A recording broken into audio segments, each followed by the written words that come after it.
Yeah, DB. Oh, just cleaning out the deadwood. Okay. Look, Mr. Cannell, I just can't afford to be without work right now, not even for a day. I've got a mother and 2 kid sisters. More good luck telegrams. Well, you know how it is. I've just got to keep on working, see? Sorry, sister. I was sent down here to clean house. I told you I can't use your column anymore. It's lavender and no lace. Send those other people in. I'll tell you what I'll do. I get $30 a week. I'll take 25, 20 if necessary. I'll do anything you say. It isn't the money. We're after circulation. What we need is fireworks. People have been hit with sledgehammers. Start arguments. Oh, I can do that. I know this town inside out. Oh, give me a chance, All please. right, come in. Cashier's got your check. Who are these people? Gibbs, Furley, Cunningham, Giles. Hey, you sister. Don't forget to get out your last column before you pick up your check.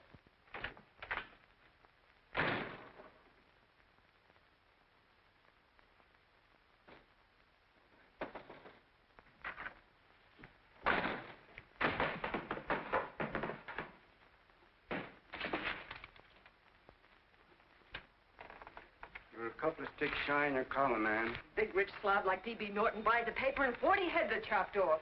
Did you get it, too? Yeah. You too? Oh, Joe. Oh, I'm sorry, darling. Why don't we tear the building down? Before you do, Ann, perhaps you'd better finish this column. Yeah, lavender and old lace.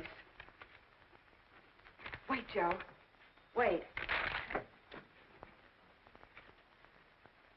Wants fireworks, huh? Okay.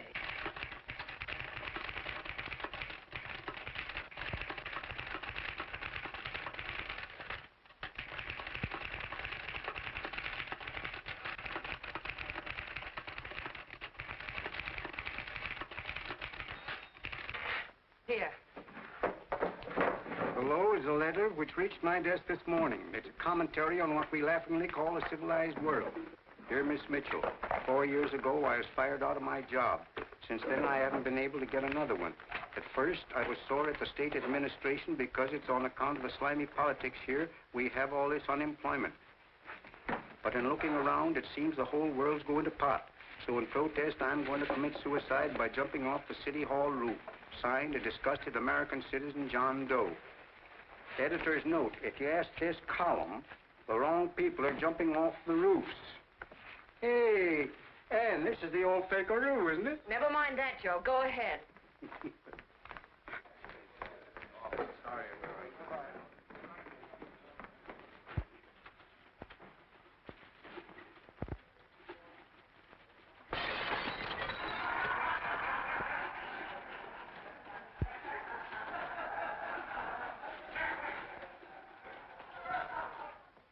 And it's because of the slimy politics that we have all this unemployment here. There it is. That's D.B. Norton's opening attack on the governor. Why, Jim, it's just a letter sent into a column. No, I can smell it. That's Norton. Good morning, gentlemen. Good morning, Governor. Morning, Governor. You're rather early. Governor, did you happen to see this in the new bulletin? Yes. I had it served with my breakfast this morning. Jim thinks it's D.B. Norton at work. Of course it is. Oh, come, Jim. That little item, D.B. Norton does things in a much bigger way. This is his opening attack on you, Governor. Take my word for it. What did he buy a paper for? Why did he engage a high-pressure editor like Cannell for? He's in the oil business. I tell you, Governor, he's after your scalp. All right, Jim, all right. Don't burst a blood vessel. I'll look into it. You get me Spencer of the Daily Chronicle, please? Yes, I saw it, Governor. If you ask me, that's a phony letter. Why, that gagger's got whiskers on it. Okay, I'll get the mayor and maybe the Chamber of Commerce to go after them. Get Mayor Lovett on the phone. Sorry, the mayor's busy on the other phone. Yes, I know, Mrs. Brewster. It's a terrible reflection on our city. I've had a dozen calls already. Spencer of the Chronicle. Hold him. Just a minute. Yes, Mrs. Brewster. I'm listening. I insist that this John Doe man be found and given a job at once. Now, if something isn't done about it, I'll call out the whole auxiliary. Yes, and the junior auxiliary, too. We'll hold a meeting and see that it is... Yes, Spencer? Oh, the governor? Well, what about me? It's my building he's jumping off of, and I'm up for re-election, too. What are you doing? Get Cannell at the bulletin. Why, he's liable to go right past my window. Get me Cannell. What was that? What? Out the window. Something just flew by. I didn't see anything. Well, don't stand there, you idiot. Go and look. Open the window. Oh, why did he have to pick on my building? Is there a crowd in the street? No, sir. Then maybe he's caught on a ledge. Look again. I think it must have been a seagull. A seagull? What's a seagull doing around the city hall? That's a bad omen, isn't it? Oh, no, sir. The seagull is a lovely bird. It's all right, Mrs. Brewster. It was just a seagull. Can I help? Nothing's happened yet. No, I'm watching. Don't worry, Mrs. Brewster. Just leave it all to me. Spencer, I'll call you back. Hello, Canell? What are you doing? This is the mayor. Yes, Mayor Lovett. How many times are you going to call me? I've got everybody and his brother and sister out looking for him. Did you see the box I'm running? An appeal to John Doe. Think it over, John. Life can be beautiful, says Mayor. If you need a job, apply to the editor of this paper, and so forth and so forth. Okay, Mayor, I'll let you know as soon as I have something. What? Well, pull down the blinds. Went up to Miss Mitchell's house, boss. Boy, she's in a bad way. Where is she? Hey, do you know something? She supports a mother and 2 kids. What do you know about that? Did you find her? No. Her mother's awful worried about her. When she left the house, she said she was going on a roaring drunk. Of the girl, I mean. Go out and find her. Sure. Hey, but the biggest thing I didn't tell you, her old man's Doc Mitchell. You know the doctor saved my mother's life and wouldn't take any money for it? You remember that. Okay, boss, I'll go and look for her. Holy smokes, Commissioner, you've had 24 hours. Okay, Hawkshaw, grab a pencil. Here it is again. About 5'5", brown eyes, light chestnut hair, and as fine a pair of legs as ever walked into this office. Did you want to see me? No. I've had the whole Army and Navy out searching for you because that's a game we play here every day. I remember distinctly being fired. That's right. But you have a piece of property that still belongs to this newspaper, and I'd like to have it. What's that? The letter. What letter? The letter from John Doe. Oh, The whole town's in an uproar. We've got to find him, and the letter's the only clue. there is no letter. We'll get a handwriting expert to... What? There is no letter. Say that again. There's no letter. I made it up. You made it up. Mm-hmm. You said you wanted fireworks. Don't you know there are 9 jobs waiting for this guy? 22 families want to board him free. 5 women want to marry him, and the mayor's practically ready to adopt him, and you... Just call the morgue, boss. They said there's a girl there. Shut up. Ann! Say, why didn't you... Hey. Only one thing to do, Hank. Drop the whole business quickly. How? Run its story. Say John Doe was in here and is sorry he wrote the letter and... That's right. They've got it, sure. He came in here, and I made him change his mind. Bulletin editor saves John Doe's life. Well, it's perfect. I'll have Ned write it up. Oh, Ned, I got a story I want you to... Wait a minute. Listen, you great, big, wonderful genius of a newspaper man. You came down here to shoot some life into this dying paper, didn't you? Well, the whole town's curious about John Doe, and boom, just like that, you're going to bury him. There's enough circulation in that man to start a shortage in the ink market. In what man? John Doe. What John Doe? John Doe, the one I made up. Look, genius, now look. Suppose there was a John Doe and he walked into this office. What would you do? Find him a job and forget about the whole business, I suppose, huh? Not me. I'd make a deal with him. A deal? Sure, when you get hold of a stunt that sells papers, you don't drop it like a hot potato. Well, this is good for at least a couple of months. You know what I'd do? Between now and, let's say, Christmas when he's going to jump, I'd run a daily on. Starting with his boyhood, his schooling, his first job. A wide-eyed youngster facing a chaotic world. The problem of the average man, of all the John Does in the world. Now, then comes the drama. He meets discouragement. He finds the world his feet of clay. His ideals crumble. So what does he do? He decides to commit suicide and protest against the state of civilization. He thinks of the river, but no. No, he has a better idea. The city hall. Why? Because he wants to attract attention. He wants to get a few things off his chest, and that's the only way he can get himself heard. So? So he writes me a letter, and I dig him up. He pours out his soul to me.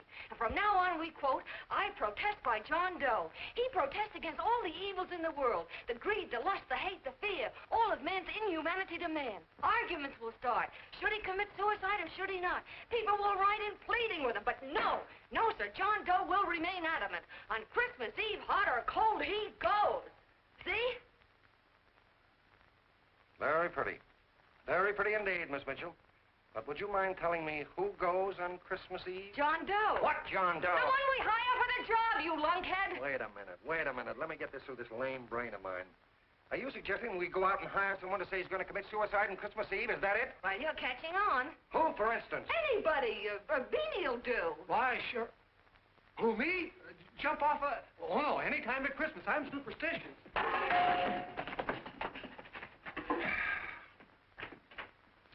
Miss Bishop, do me a favor. Will you go on out and get married and have a lot of babies, but Stay out of newspaper business. Better get that story in, Hank. It's getting late. You're supposed to be a smart guy. If it was raining $100 bills, you'd be out looking for a dime you lost someplace. Holy smokes, wasting my time listening to this mad woman. Look, Chief, look at the Chronicle. It's running on John Doe. They say it's a fake. Why, the no good to... John Doe story, amateur journalism. It's palpably phony. It's a wonder anyone is taking it serious. What do you think of those guys? That's fine. That's fine. Now fall right into their laps. Go ahead. Say John Doe walked in and called the whole thing off. You know what that's going to sound like on top of this. That's all, Ned. Thank you. All right.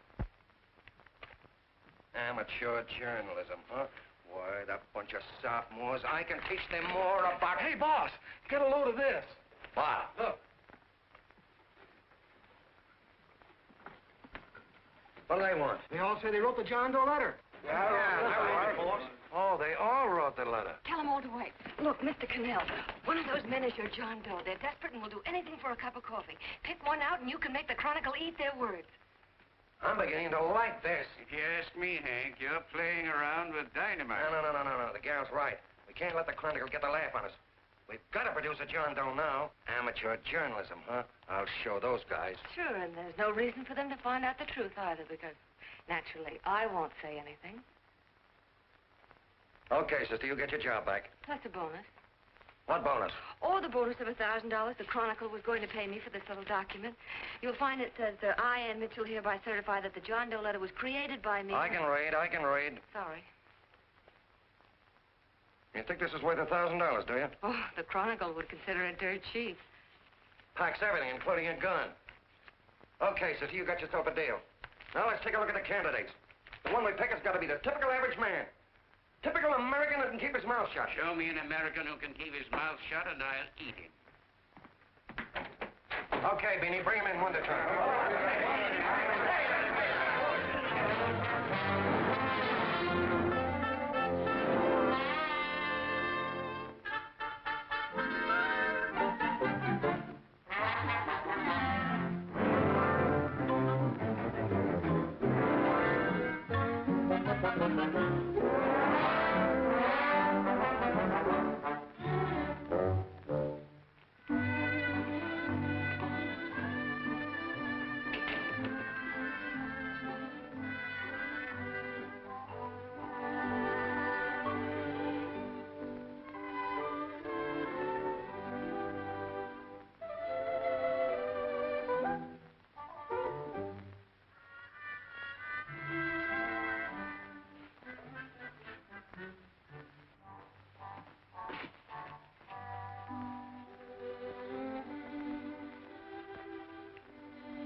Did you write that letter to Miss Mitchell?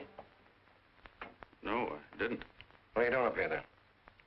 Well, the paper said there were some jobs around loose. Thought there might be one left over. Had any schooling? Yeah, a little. What do you do when you work? I used to pitch. Baseball? Yeah, till my wing went bad. Where'd you play? Bush leagues, mostly. How about family? Got any family? No. Oh, just traveling through, huh? Yeah. Me and a friend of mine. He's outside. Looks all right. Be perfect, a baseball player. What could be more American? She had a family, though. Be less complicated without a family. Look at that face. It's wonderful. They'll believe him. Come on. What's your name? Willoughby. John Willoughby. Long John Willoughby, they called me in baseball. Would you like to make some money? Yeah. Maybe. Would you be willing to say you wrote that letter and stick by it?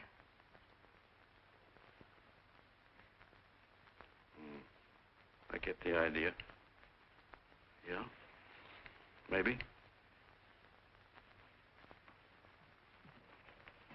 That's our man. He's made to order. I don't know. He don't seem like the kind of a guy that'd fall in line. When you're desperate for money, you do a lot of things, Mr. Cannell. He's our man, I tell you. He fainted. Come on, Get the water, quickly. Hurry up, Pop. Oh. Why don't you sit down? Huh? You all right? Yeah, I'm all right. How many is that, 6?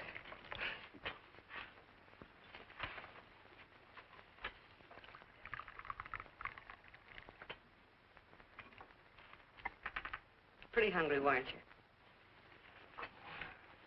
this John Doe business is batty, if you ask me. Well, nobody asked you. Trying to improve the world by jumping off buildings. You couldn't improve the world if the buildings jumped on you. Don't mind the colonel. He hates people. He liked you well enough to stick around. Well, that's because we both play doohickeys. I met him in a boxcar a couple of years ago. I was fooling around with my harmonica, and he comes over and joins in. I haven't been able to shake him since.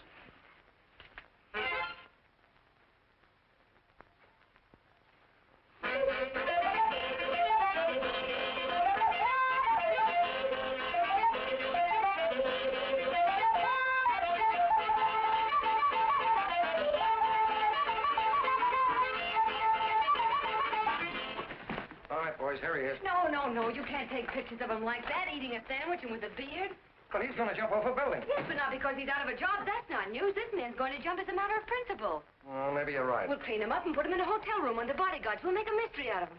Did you speak to Mr. Norton? Thinks it's terrific. Says for us to go the limit. Wants us to build a bonfire under every big shot in the state. Oh, swell. Is that the contract? Yeah. What's he doing here? Friend of his. They play duets together. Duets? What, can we trust him? Oh. I trust him. Oh, you trusted me. Well, that's fine. I suppose he trusts you, too. Oh, stop worrying. He's all right. Okay, but we don't want more than a couple of hundred people in on this thing. Now, the first thing I want is an exact copy of the John Doe letter in your own handwriting. I've got it already. Here. No, that's fine. Now, I want you to sign this agreement. It gives us an exclusive story under your name, day by day, from now until Christmas.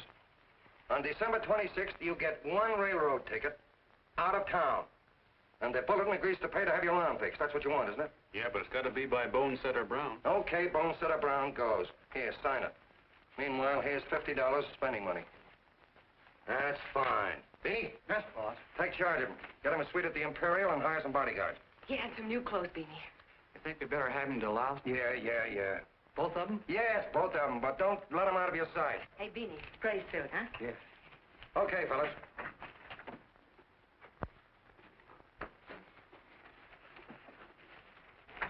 Take it easy, John Doe. And you start pounding that typewriter. Oh, boy, this is terrific. No responsibilities on our part, just statements from John Doe, and we can blast our heads off. Before you pop too many buttons, don't forget to make out that check for $1,000. Okay, fellas, now, let me see. You sit outside the door. Nobody comes in, so you two fellas sit in here. Hey, pretty nifty, huh? You ain't gonna get me to stay here. Sure you are. No, sir. That spot under the bridge where we slept last night's good enough for me. Say, what'll I do with this baggage? Let's stick him in the bedroom. Give me mine. I ain't staying. You know, we were headed for the Columbia River country before all this John Doe business came up. You remember that, don't you? Sure, I remember. Say, your ears popped coming up in the elevator. Mine did. All along, John. I tell you, it's no good. You're gonna get used to a lot of stuff that's gonna wreck you. Why, that $50 in your pocket's beginning to show up on you already. And don't pull that on me, neither. Stop worrying, Colonel. I'm going to get my arm fixed out of this. Hey, here's some cigars the boss sent us. Have one. Hey, Help cigars. yourself. No.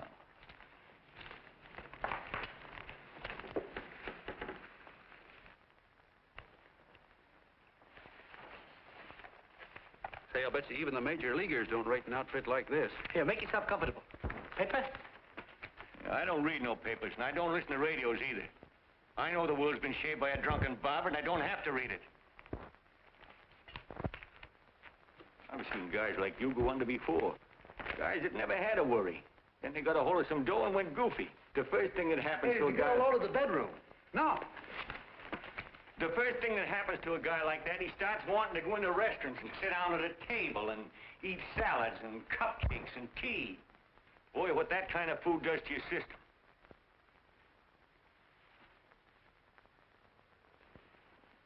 The next thing the dope wants is a room. Yes, sir, a room with steam heat, and curtains and rugs, and before you know it, he's all softened up and he can't sleep unless he has a bed.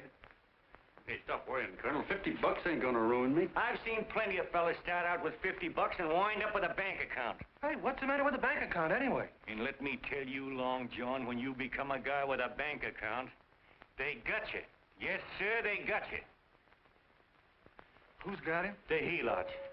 Who? Hey, here's the City Hall tower I was supposed to jump off of. It's even higher than this. Who's got him? The helots. Woo!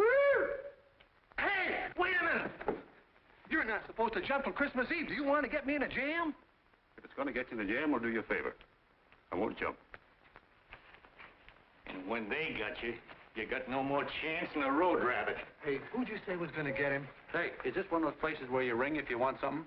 Yeah, just use the phone. Boy, I've always wanted to do this. Hey, Doc, look. Look, Doc. Give me that again, will you? Who's going to get him? The helots. Who are they? Listen, sucker, you ever been broke? Sure, mostly often. All right. You're walking along. Not a nickel in your jeans. You're free as the wind. Nobody bothers you. Hundreds of people pass you by in every line of business. Shoes, hats, automobiles, radios, furniture, everything. And they're all nice, lovable people. And they let you alone. Is that right? Then you get a hold of some dough, and what happens? All those nice, sweet, lovable people become helots. A lot of heels.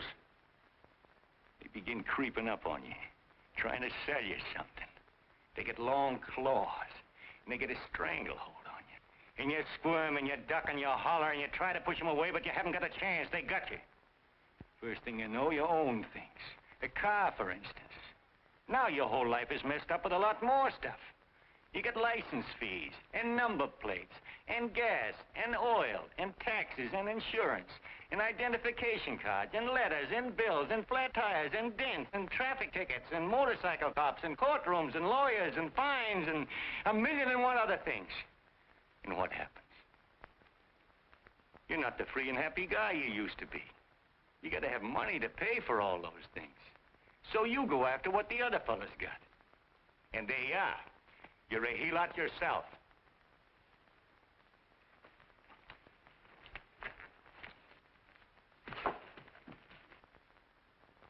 You win, Colonel. Here, take the 50.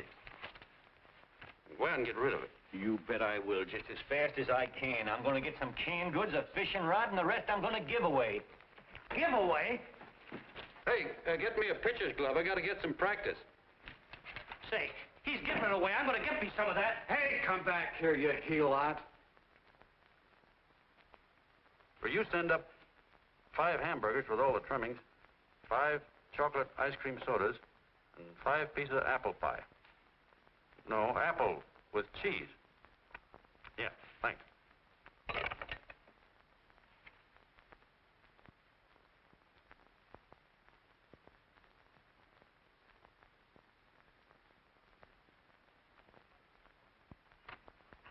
Hello there. Well, well. If it isn't the man about town. All set, Miss Ann. Oh, yes. Let's go. Let's see, we want some action in these pictures. Action? Mm-hmm. That's good. No. This man's going to jump off a roof. Oh. Here, wait a minute. Let me comb your hair. Sit down. Yeah, that's better.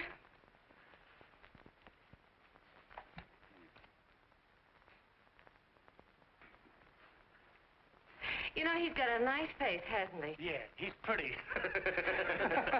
Yeah, sit down, quiet egghead. All right, now a serious expression. Can't, I'm feeling too good. Oh, come on now, this is serious. You're a man disgusted with all of civilization. With all of it? Yes, you're sore at the world. Come on now. Oh, crabby guy, huh? Yeah. No.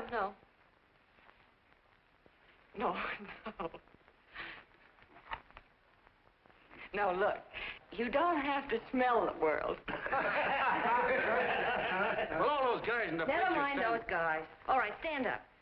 Now, let's see what you look like when you protest. Against what? Against anything, just protest. You got me. Oh, look, I'm the umpire, and you just cut the heart of the plate with your fast one, and I called it a ball. What would you do? Oh, you did, huh? Yeah. Why can't you call him right, you boneheaded... Grab it!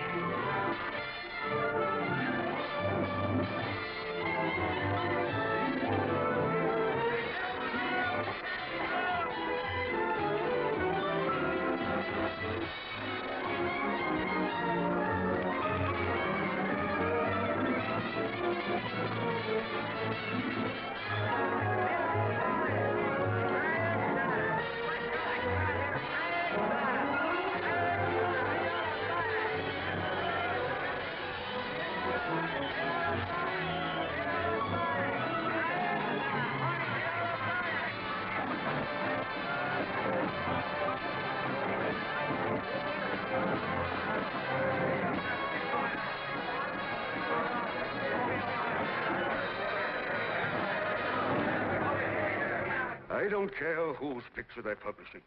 I still say that this John Doe person is a myth, and you can quote me on that.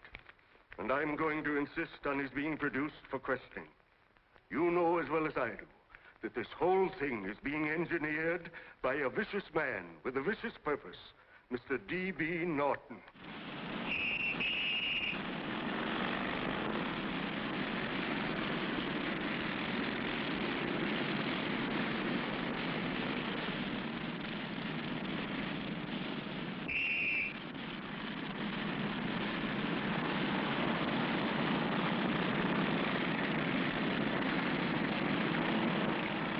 And Miss Mitchell are at the house, sir. So they are?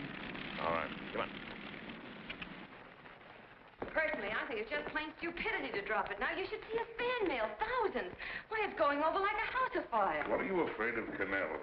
It's doubled our circulation. Yeah, but it's got everybody sore. Ads are being pulled. The governor's starting a libel suit. What's more, they all know John Doe's a phony, and they insist on seeing What about it? Let them see him. We'll go on one better. They can also hear him. You own a radio station, Mr. Norton. Why not put him on the air? Watch out for this dame, DB. She'll drive you batty. Oh, Look, what? we can't let him get to this Bush League pitcher and start pumping him. Good night. Now, tell him what that screwball might do.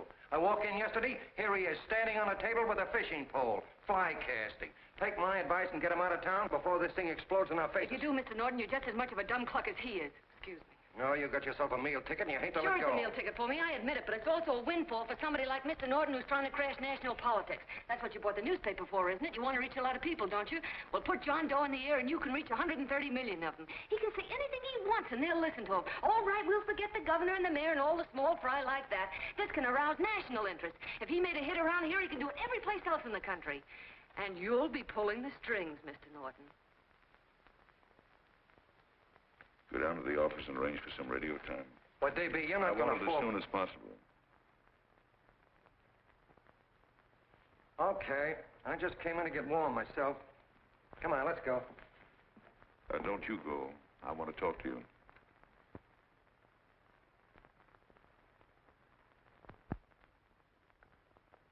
Sit down.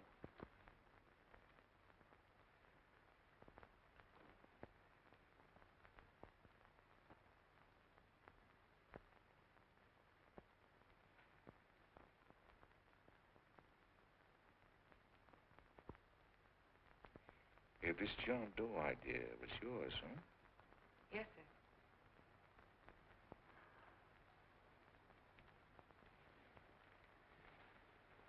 How much money do you get? $30. $30. Well, what are you after? I mean, what do you want? A journalistic career? Money. Money? Well, I'm glad to hear somebody admit it. You suppose you could write a radio speech that would put that fellow over? Oh, I'm sure I can. Do it, and I'll give you $100 a week. $100? That's only the beginning. You play your cards right, and you'll never have to worry about money again. Oh, I know it. Hello. Hello. Whenever there's a pretty woman around. This is my nephew, Ted Sheldon, Miss Mitchell. How do you do? How do you do? All right, Casanova, I'll give you a break. See that Miss Mitchell gets a car to take her home. Always reading my mind, aren't you? Thank you very much for everything. And Miss Mitchell, I think from now on you'd better work directly with me. Yes, sir.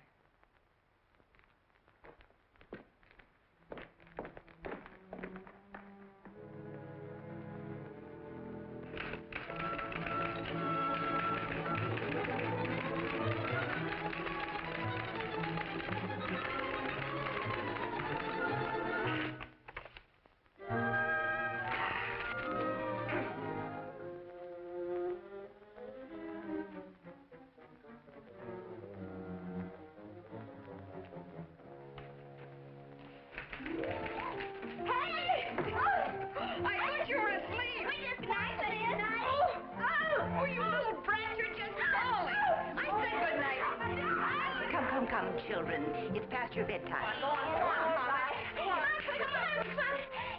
on. Now, scooch off Get there. this fork through me. I'm done. I'll never get this speech right. Oh, yes, you will, Ann, dear. You're very clever. Yeah, I know. What are you looking for? Your purse, I need $10. What for? I gave you 50 just the other day. Yes, I know, dear, but Mrs. Burke had her baby yesterday. 9 pounds. And there wasn't a thing in the house. And then the community chest lady came. And the 50's all gone, huh? Who's the 10 for? The Websters. The Websters. You remember those lovely people your father used to take care of. I thought I'd buy them some groceries. Oh, Anne, dear, it's a shame those... You're marvelous, Ma. You're just like Father used to be. Do you realize a couple of weeks ago we didn't have enough to eat ourselves?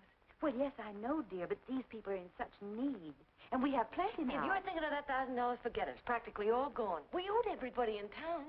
Now, you just got to stop giving all your money away. Oh, Anne, dear. Oh, I'm sorry, Ma. Oh, don't pay any attention to me. I guess I'm just upset about all this. Gee whiz, here I am with a great opportunity to get somewhere, to give us security for once in our lives, and I'm stuck. If I could put this over, your Mrs. Burke can have 6 babies. You mean this speech you're writing? Yeah, I don't know. I simply can't get it to gel. I created somebody who's going to give up his life for a principle. Hundreds of thousands of people are going to listen to him over the radio. And unless he says something that's, well, that's sensational, it's just no good. Well, honey, of course, I don't know what kind of a speech you're trying to write, but judging from the samples I've read, I don't think anybody will listen. What? Darling, there's so many complaining political speeches. People are tired of hearing nothing but doom and despair on the radio. If you're going to have him say anything, why don't you let him say something simple and real, something with hope in it? If your father were alive, he'd know what to say. Yeah. Father certainly would. Wait a minute.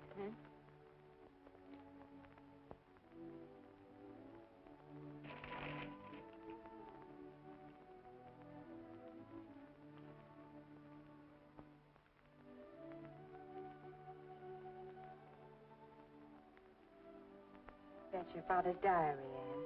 Father's... I never knew he had a diary. There's enough in it for 100 speeches. Things people ought to hear nowadays. You'll be careful of it, won't you, dear? Always help to keep your father alive for me. You bet I will, Ma.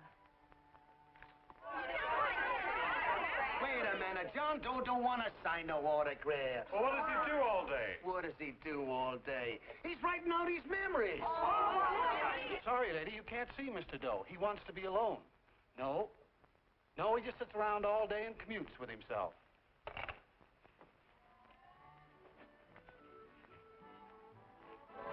Oh!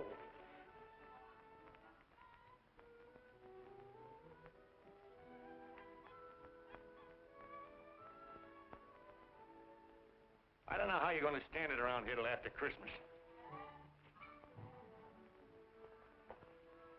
I'll bet you ain't heard a train whistle in 2 weeks.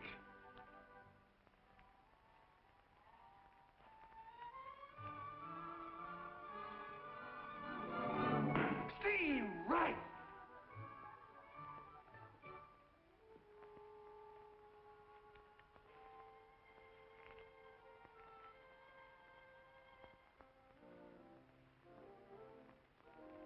I know why you're hanging around.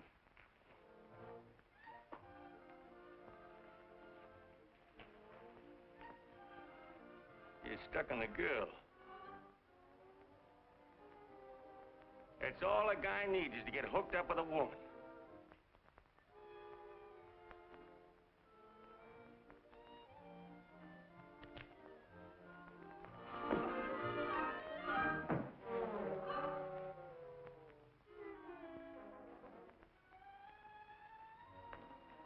What was that, a single? First baseman dropped the ball. Butterfingers. Tough luck, pal.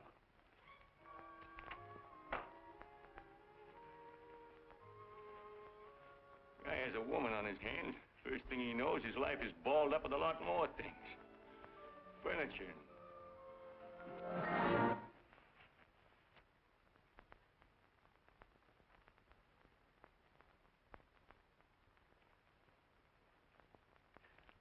Did you get him? You're out. Swell. What's this, the end of the 8th? 9th.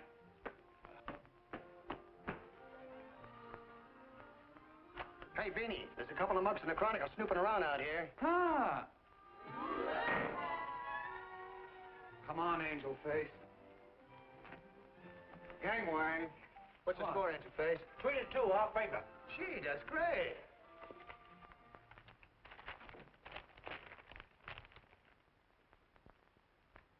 Hey, you got swell form there. Must have been a pretty good pitcher. Pretty good. Say, I was just about ready for the major leagues when I chipped a bone in my elbow. I got it pitching a 19-inning game. 19? Yeah. There was a major league scout there watching me, too. And he came down after a game of the contract. You know what? I couldn't lift my arm to sign it. I'll be okay, though, as soon as I get it fixed up. It's too bad. What do you mean, too bad? Huh? Oh, that you'll never be able to play again. What are you talking about? I just told you I was going to get... Well, you know how they are in baseball if a guy's mixed up in a racket. Racket? What do you mean? Well, I was just thinking about this John Doe business. Why, as soon as it comes out it's all a fake, you'll be washed up in baseball, won't you? Yeah. Doggone, I never thought about that.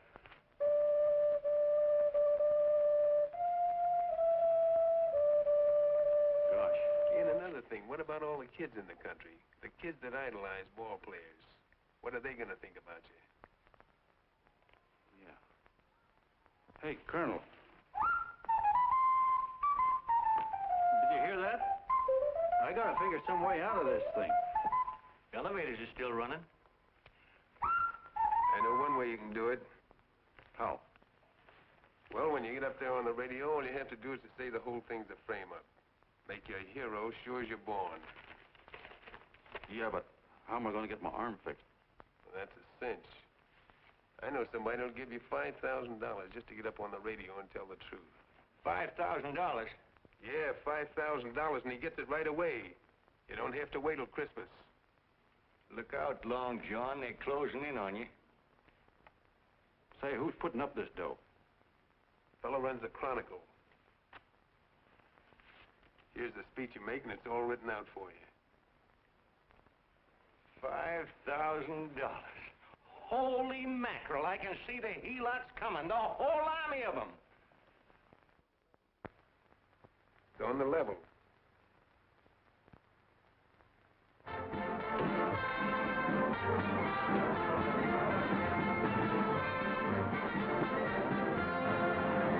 No, I'm sorry. Tickets for the broadcast are all gone. Phone the bulletin. Sorry, no more tickets left.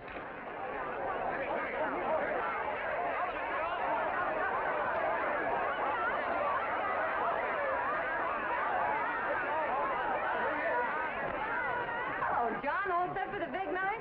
Well. Turn around. One moment. Now stand. A big smile, Mr. Doe. Okay, Jeannie, that's all. Take him out. Now, look, John, here's the speech. It's in caps and double space. You won't have any trouble reading it. Not nervous, are you? No. Of course not. He wouldn't be. Who? John Doe, the one in there. Hey, don't let your knees rattle. It picks up on the mic. Oh, Jeannie, you needn't be nervous, John. All you have to remember is to be sincere. Pick up that phone, Miss Mitchell. It's for you. Okay. Hello? Yes, Mother. Oh, thank you, darling. Oh, there he is, the poor dear man. Oh, good luck to you, Mr. Doe. We want you to know that we're all for you. The girls all decide that you're not to jump off any roof. Oh, we'll stop it. You got the speech I gave you? Yeah. Now, look. I'll give this money to the colonel just as soon as you get started. We'll have a car waiting at the side entrance for you. Okay. How'd you get in here? Huh? Oh, I just came in to wish him Come luck. on, out. Mother said good luck, too. John, when you read that speech, please believe every word of it. He turned out to be a wonderful person, John. Who? John Doe, the one in the speech. Oh. You know something?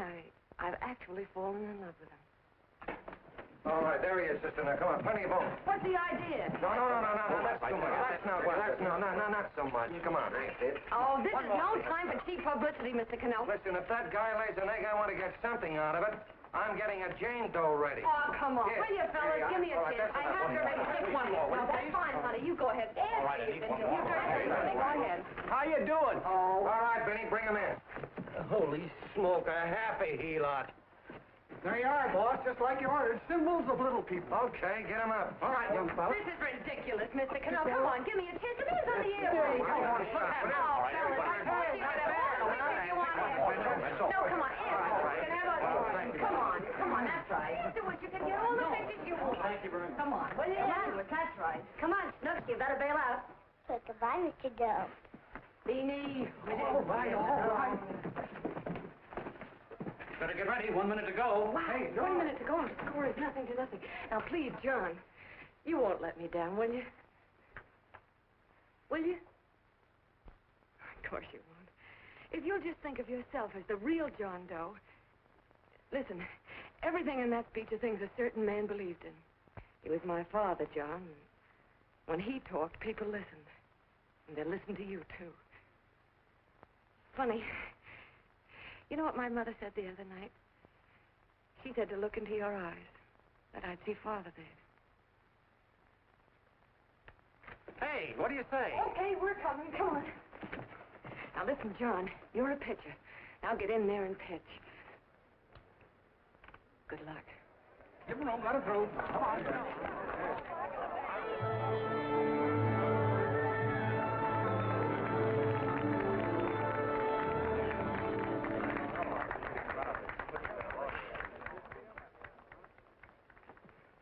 Hey, let's get out of here. There's the door right there. Hey, what are you doing here? That's what I'd like to know. Come on, out.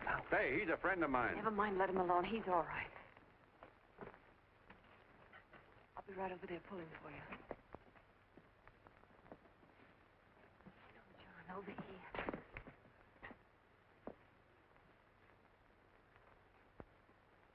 Stand by.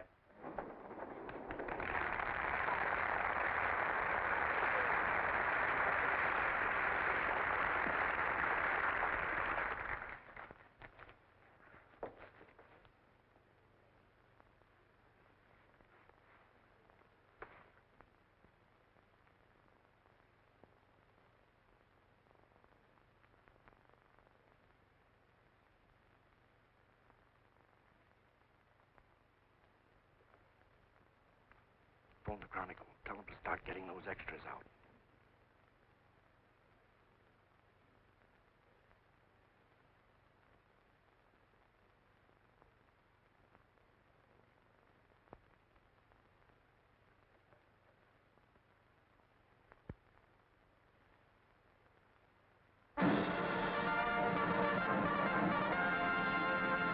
And good evening, ladies and gentlemen. This is Kenneth Fry speaking for the New Bulletin. Tonight we give you something entirely new and different. Standing beside me is the young man who has declared publicly that on Christmas Eve he intends to commit suicide, giving as his reason, quote, "I protest against the state of civilization," end quote. Ladies and gentlemen, the New Bulletin takes pleasure in presenting the man who is fast becoming the most talked of person in the whole country, John Doe.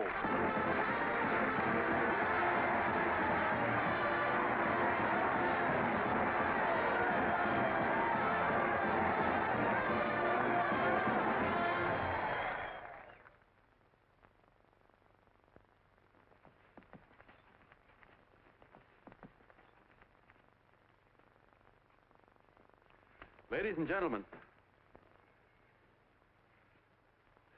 I am the man you all know as John Doe.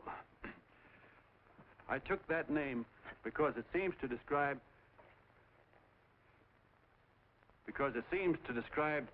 the average man. And that's me. and that's me. Well, it was me before I said I was going to jump off the city hall roof at midnight on Christmas Eve. Now I guess I'm not average anymore. Now I'm getting all sorts of attention. From big shots, too. We've been double-crossed. The mayor and the governor, for instance.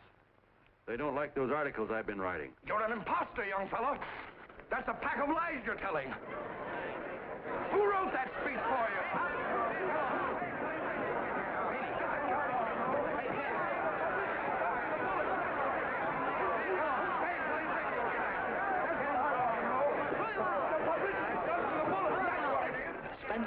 Ladies and gentlemen, the disturbance you just heard was caused by someone in the audience who tried to heckle Mr. Doe. The speech will continue.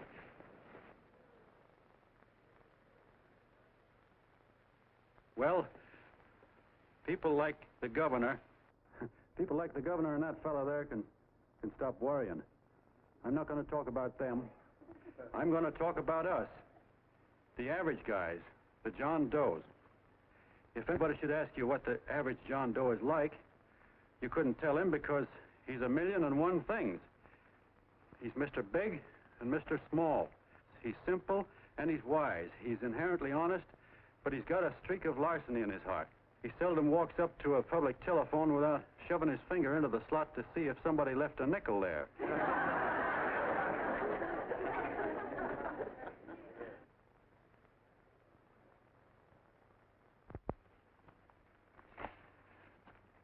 He's the man the ads are written for. He's the feller everybody sells things to. He's Joe Doe, the world's greatest stooge and the world's greatest strength.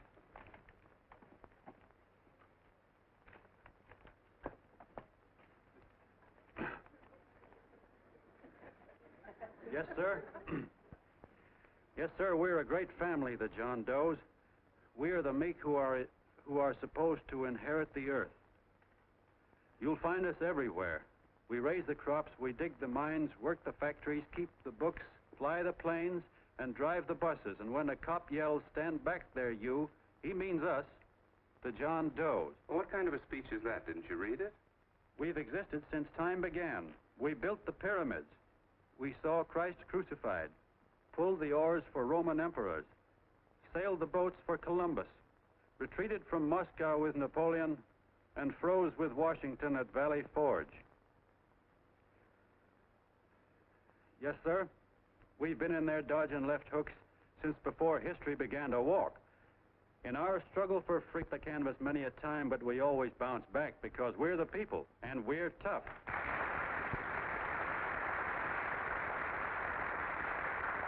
They've started a lot of talk about free people going soft, that we can't take it. That's a lot of hooey. A free people can beat the world at anything, from war to tiddlywinks, if we all pull in the same direction.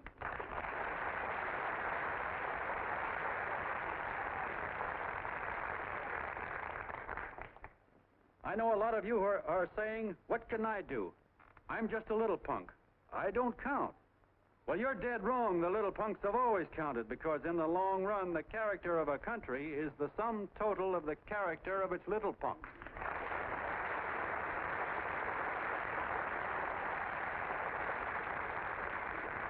But we've all got to get in there and pitch. We can't win the old ball game unless we have teamwork. And that's where every John Doe comes in. It's up to him to get together with his teammate.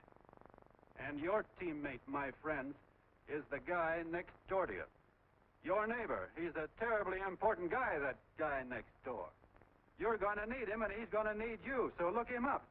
If he's sick, call on him. If he's hungry, feed him. If he's out of a job, find him one. To most of you, your neighbor is a stranger, a guy with a barking dog and a high fence around him. Now, you can't be a stranger to any guy that's on your own team. So tear down the fence that separates you. Tear down the fence, and you'll tear down a lot of hates and prejudices. Tear down all the fences in the country, and you'll really have teamwork.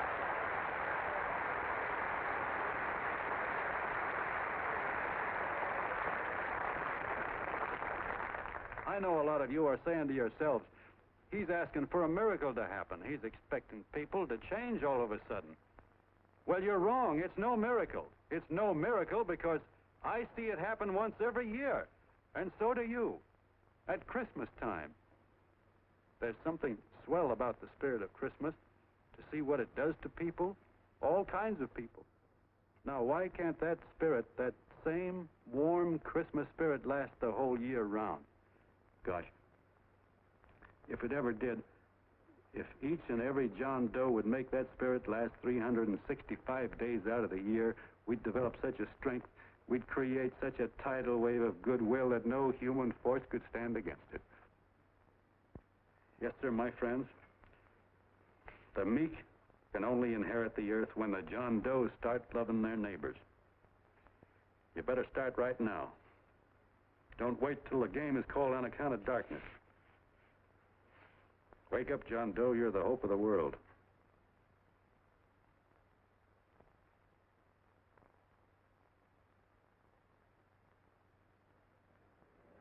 John, you go wonderful.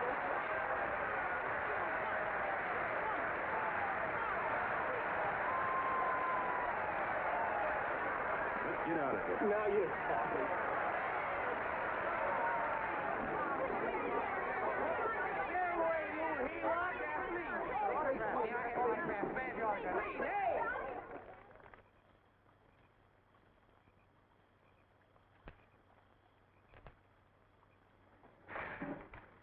I knew you'd wake up sooner or later.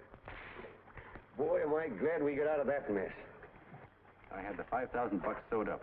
Could have been on my way to old Doc Brown. You're a pitcher, John, she says. Now, go in there and pitch. What a sucker. Yeah, she's a heel-lot just like the rest of them. It's lucky you got away from her. What was I doing up there making a speech anyway? Me, huh? Geez, the more I think about it, the more I could... Tear down all the fences.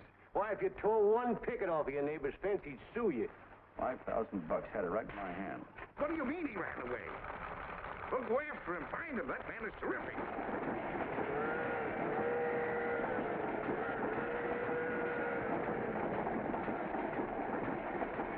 Columbia River, here we come.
About that big and about that thick?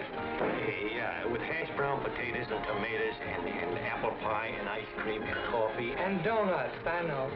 Hey, Ma, Seekers, a fair. Think of the fair coming up. Glad he took the tea out of there.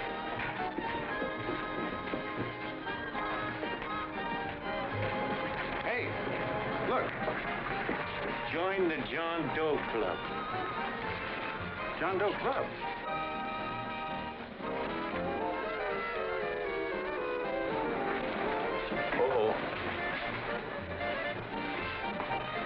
You John Doe? Who? John Doe. Ah, you need glasses, buddy. Oh, but it's a spitting image of John Doe. Yeah, but his name is Willoughby. I'm John Willoughby. I'm a baseball player. Sure. Oh, no, I'd know that voice anyway. You can't kid me. You John Doe.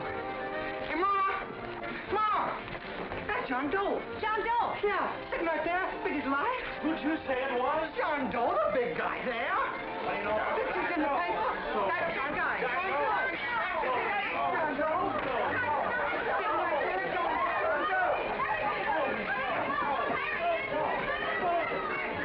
Hey, operator, Dan Fenrick. Look, call everybody in town. John Doe was just in my place. Yeah, he ordered donuts.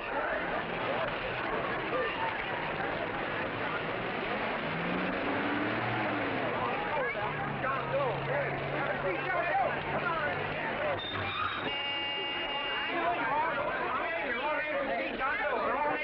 My office is packed like a sardine box. What does John Doe look like, Mr. Mayor? Oh, he's one of those great big outdoor type men. No, you can't see him. You didn't vote for me the last time. Shame on you. What are you doing there? Get off my front porch anyhow. Mr. Norton come yet? Oh, well, I wonder where he's at. What's keeping him? He should have been here 15 minutes ago. Oh, there he comes now. Now, everybody on your dignity. Don't do anything to disgrace us. A little town, but we got to show off.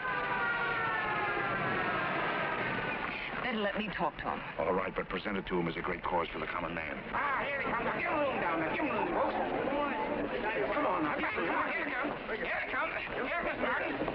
How do you do, Mr. Norton? I'm Mayor Hawkins. Get Mr. Norton back. Let me go, you darn tool. I'm the mayor. Mr. Norton.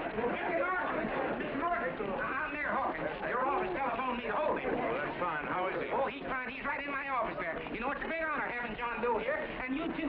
Haven't had so much excitement since the old city hall burned down.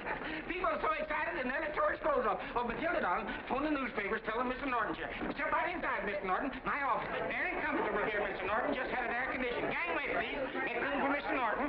Gangway. Gangway. Here he is, Mr. Norton. Well taken care of. The neighbors are serving him a light lunch. Hello, John. Well, Mr. Mayor, if you don't mind, we'd like to talk to him alone. Why, certainly, certainly. All right, everybody. Clear out. But you will. Everybody, quickly now. Come on. Look at that. Come on. Come on. All right. Don't argue with me here. Wait till we get home. Don't you push me around like that. Even though I'm your wife, you can't push me around. Look, Mr. Norton, I think you got a lot of nerve having those people hold us here. There's nobody holding you here, Mr. Doe. It's only natural that There's nobody holding us here. Let's get going. Incidentally, my name isn't Doe. It's Willoughby. Look, John, something terribly important's happened. They're forming John Doe clubs. We know of 8 already, and they say that there's John Doe clubs? What for? To carry out the principles you talked about in your radio speech. I don't care what they're forming. I'm on my way, and I don't like the idea of being stopped either. Oh, but you don't know how big this thing is. You should see the thousands of telegrams we've received and what they're saying about you. Look, it started as a circulation stunt, didn't it? Well, you got your circulation. Now, why don't you let me alone? Oh, it started as a circulation stunt, but it isn't anymore. Mr. Norton wants to get back of it and sponsor John Doe clubs all over the country. He wants to send you on a lecture tour. Me? Uh-huh. Well, certainly, with your ability to influence people, it might grow into a glorious movement. Say, let's get something straight here. I don't want any part of this thing. If you got an idea I'm going around lecturing the people, why, you're crazy. Baseball's my racket, and I'm sticking to it. Come on, Colonel, let's get out of here. John, Please, please. I just got rid of one crowd. But please, Mr. Mayor, tell him the John Doe Club wants to talk to him. Let them in, Mr. Mayor. Let them come in. Okay, folks, but remember your manners. No stampeding.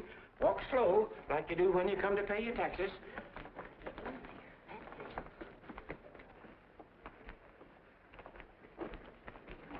Okay. All right, give me a chance. come right in. My name's Bert Hanson, Mr. Doe. I'm the head soda jerker at Schwabacker's drugstore. Well, sir, you see, me and my wife, we heard your broadcast, and we got quite a bang out of it. Especially my wife. Kept me up half the night saying, that man's right, honey. The trouble with the world is nobody gives a hoot about his neighbor. That's why everybody in town's sore and cranky at each other.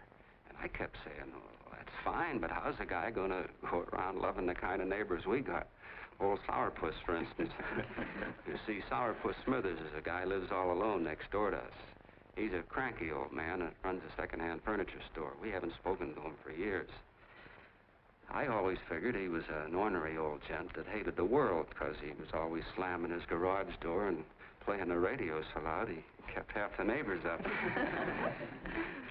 Well, anyway, the next morning I'm out watering the lawn and I look over and there's Sourpuss on the other side of the hedge straightening out a dent in his fender. And my wife yells to me out the window. She says, go on, speak to him, Bert. And I figured, well, heck, I can't lose anything, so I yelled over to him, good morning, Mr. Smithers. He went right on pounding his fender. Was I burned? So I turned around to give my wife a dirty look, and she said, louder, louder, he didn't hear you. So in a voice you could have heard in the next county, I yelled, good morning, Mr. Smithers. Well, sir, you could have knocked me over with a feather. Old Sourpuss turned around surprised-like, and he put on a big smile, came over and took my hand like an old lodge brother, and he said, good morning, Hanson. I've been wanting to talk to you for years, only I thought you didn't like me. And then he started chatting away like a happy little kid, and he got so excited his eyes all... Well, Mr. Doe, before we got through, I found out Smithers is a swell egg, only he's pretty deaf, and that accounts for all the noises. And he says it's a shame how little we know about our neighbors. And then he got an idea, and he said, how's about inviting everybody someplace where we can all get together and know each other a little better? Well, I'm feeling so good by this time, I'm ripe for anything, so Smithers goes around the neighborhood inviting everybody to a meeting at the schoolhouse, and I tell everybody that comes in the store, including Mr. Schwabacker, my boss. I'm talking too much. Well, I'll be doggone if over 40 people don't show up. Of course, none of us knew what to do, but we sure got a kick out of seeing how glad everybody was just to say hello to one another. Tell him about making Sourpuss chairman. Oh, yeah, we made Sourpuss chairman and decided to call ourselves the John Doe Club. And say, incidentally, this is my wife. Come here, honey. This is my wife, Mr. Doe. How do you do, Mr. Doe? It's our puss is here, too. Oh, is he? This is Sourpuss, or excuse me, Mr. Smithers, Mr. Doe. That's all right. If you didn't call me Sourpuss, it wouldn't feel natural. Well, anyway, I guess nearly everybody in the neighborhood came except the Delaney's. The Delaney's live in a big house with an iron fence around it, and they always keep their blinds drawn. And we always figured that he was just an old miser that sat back counting his money, so why bother about inviting him? Until Grimes, the milkman, spoke up, and he said, say, you've got the Delaney's all wrong. And then he tells us about how they canceled their milk last week, and how when he found a note in the bottle, he got kind of curious-like, and he sort of peeked in under the blinds and found the house was empty. If you ask me, he says, they're starving. Old man Delaney has been bringing his furniture over to my place at night, one piece at a time, and selling it. Yeah. And, well, sir, a half dozen of us ran over there to fetch him, and we brought him to the meeting. And what a reception they got. Why, everybody shook hands with him and made a fuss over him, and, well, finally, Mr. and Mrs. Delaney just sat right down and cried. And then we started to find out about a lot of other people. Yeah, sure. Well, you know Grubel, for instance. Grubel's here. Yeah, that's a... You don't know Grubel, but he's a man that everybody figured was the worst no-account in the neighborhood because he was living like a hermit, and nobody would have anything to do with him. That isn't Little Murphy. The postman told us the truth. Why, Grubel, he says, he lives out of garbage cans because he won't take charity, because it'd ruin his self-respect, he says. Just like you said on the radio, Mr. Doe. Well, sir, about a dozen families got together and gave Grubel a job watering their lawns. Isn't that wonderful? And then we found jobs for 6 other people, and they've all gone off for leave. Yeah, and my boss, Mr. Schwabecker, made a job in his warehouse for old man Delaney. And he gave you that $5 raise. Yeah, wasn't that swell? Why, Bert, I feel slighted. I'd like to join, but nobody asked me. I'm sorry, Mayor, but we voted that no politician could join. Just the John Does of the neighborhood, because you know how politicians are. Well, the reason we wanted to tell you this, Mr. Doe, was to give you an idea of what you've started. And from where I'm sitting, I don't see any sense in you jumping off any building. No. Well, thank you for listening. Goodbye, Mr. Doe. You're a wonderful man. And it strikes me you can be mighty useful walking around for a while. Goodbye, Mr. Doe. Goodbye, Mr. Doe.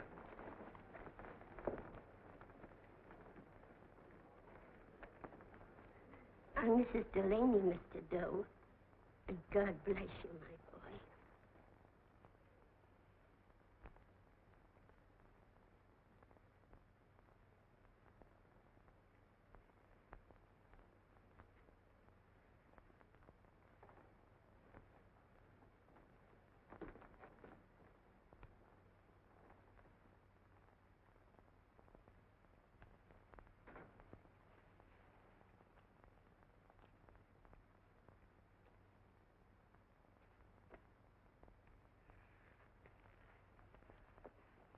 Gee whiz, I'm all mixed up. I don't get it. Look, all those swell people think I'm going to jump off a building or something. I never had any such idea. Gosh. The fellow'd have to be a mighty fine example himself to go around telling other people how to... Say, look, what happened the other night was on account of Miss Mitchell here. She wrote the stuff. Don't you see what a wonderful thing this can be? But we need you, John. You're hooked. I can see that right now. They got you. Well, I'm through. For 3 years, I've been trying to get you up to the Columbia River country. First it was your glass arm, then it was the radio, and now it's the John Doe clubs. Well, I ain't waiting another minute. Gangway, you helots! Hey, Colonel, wait a minute. I want you personally to go along with John Doe and Miss Mitchell and handle the press and the radio. Me? Yes, I don't want to take any chances. And Johnson. Yes, Stevie? Your crew will do the mop-up job. They'll follow John Doe into every town, see that the clubs are properly organized and the charters issued. Right. There are only 8 flags up there now. I want to see that map covered before we get through.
wildfire.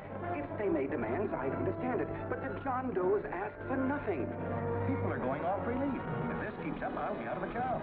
As soon as it gets strong enough, we'll find out what John Doe wants. 30 every Thursday. 60 at 60. Who knows what? I'm sorry, boss. They just won't let anybody talk politics to them. It's crazy. We've got to get to them.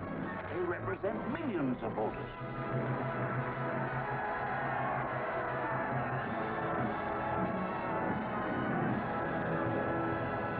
I tell you, ladies and gentlemen, this thing has been nothing short of a prairie fire.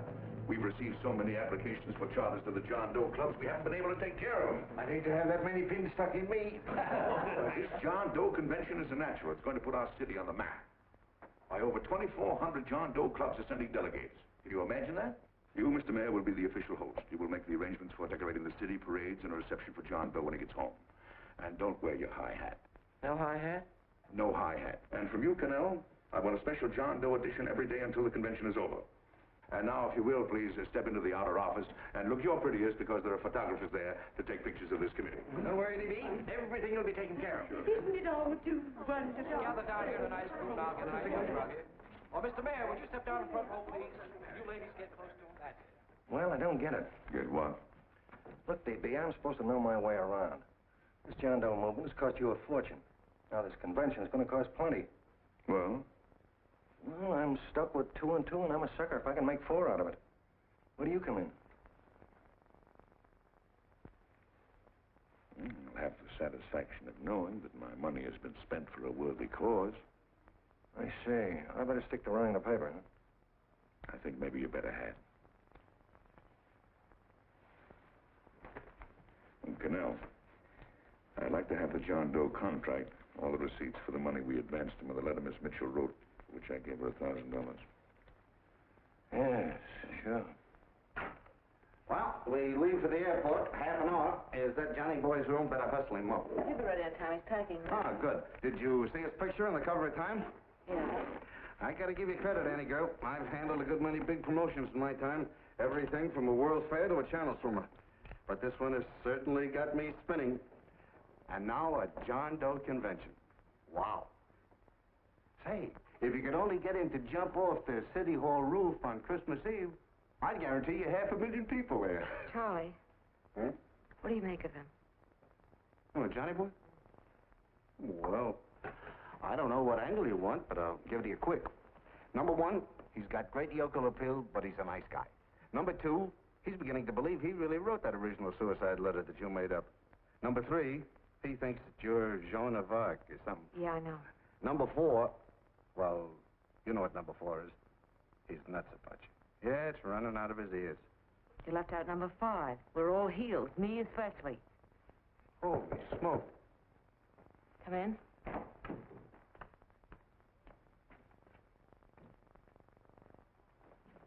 Small pack. Good. I'll go and get Beanie Boy.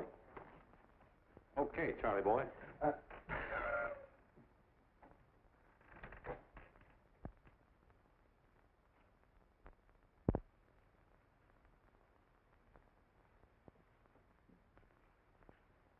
Can I help you pack? No, thank you.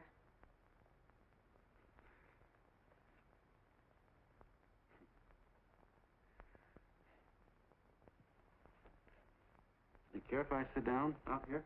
No.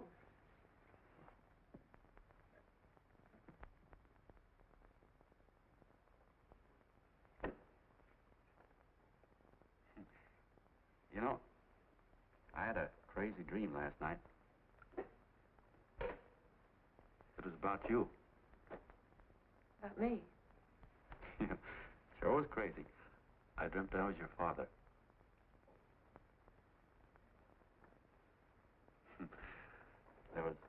There was something I was trying to stop you from doing. So I got up out of bed, and I walked right through the wall here, right straight into your room. You know how dreams are. And there you were in bed. But you're a little girl, you know, about 10. And very pretty, too. So I shook you, and the moment you opened your eyes, you hopped out of bed and started running like the devil in your nightgown. You ran right out the window there, and you ran out over the tops of buildings and roofs and everything for miles. And I was chasing you. And all the time you were running, you kept growing bigger and bigger and bigger, and pretty soon you were as big as you are now, you know, grown up. And all the time I kept asking myself, what am I chasing her for? And I didn't know. Isn't that a hot one?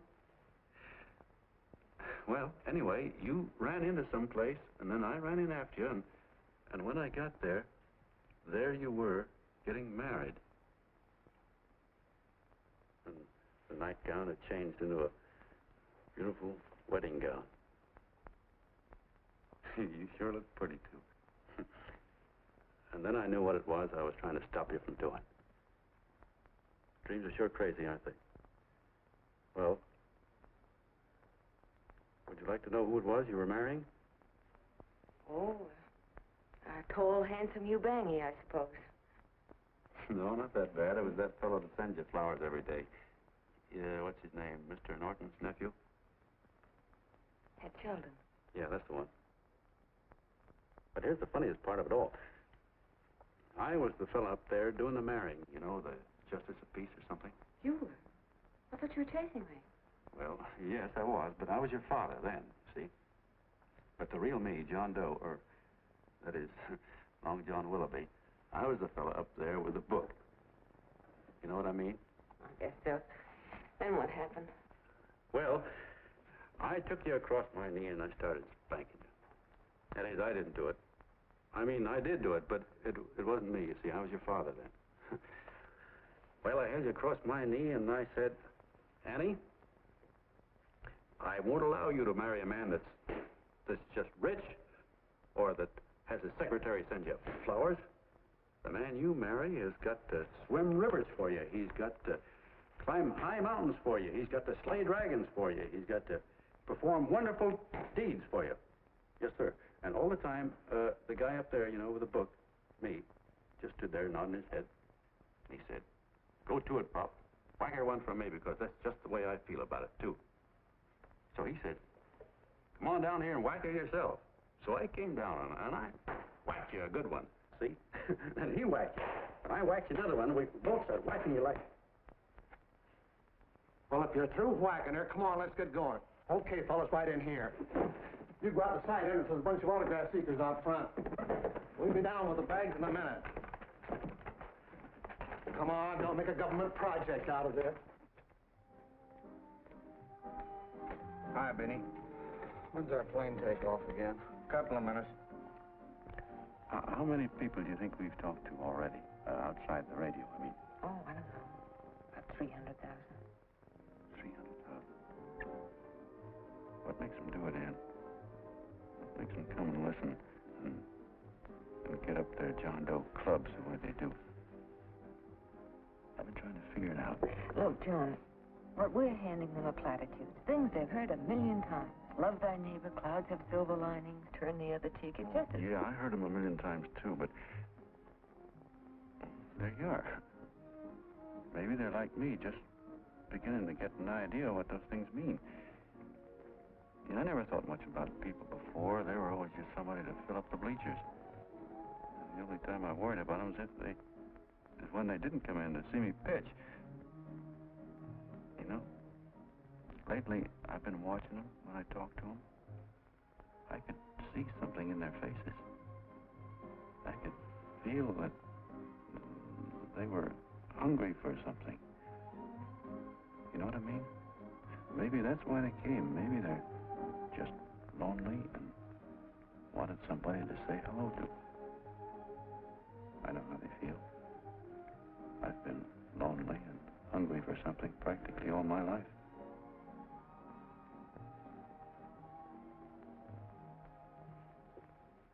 All aboard, folks.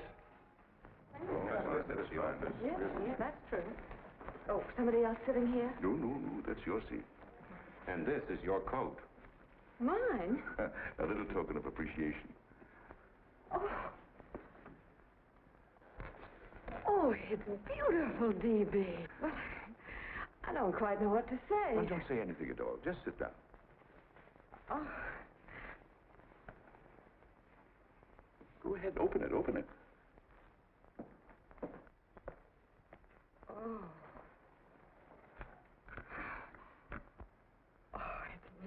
Lovely. And a new contract goes with it.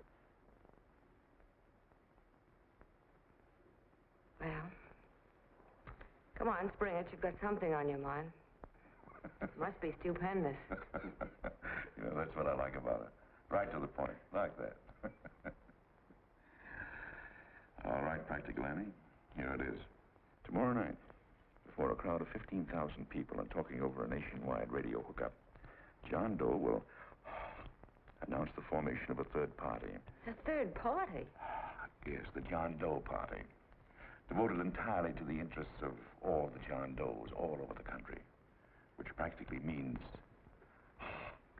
90% of the voters. He will also announce the third party's candidate for the presidency. A man whom he personally recommends, a great humanitarian, the best friend the John Does have. Mr. D.B. Norton. Yes.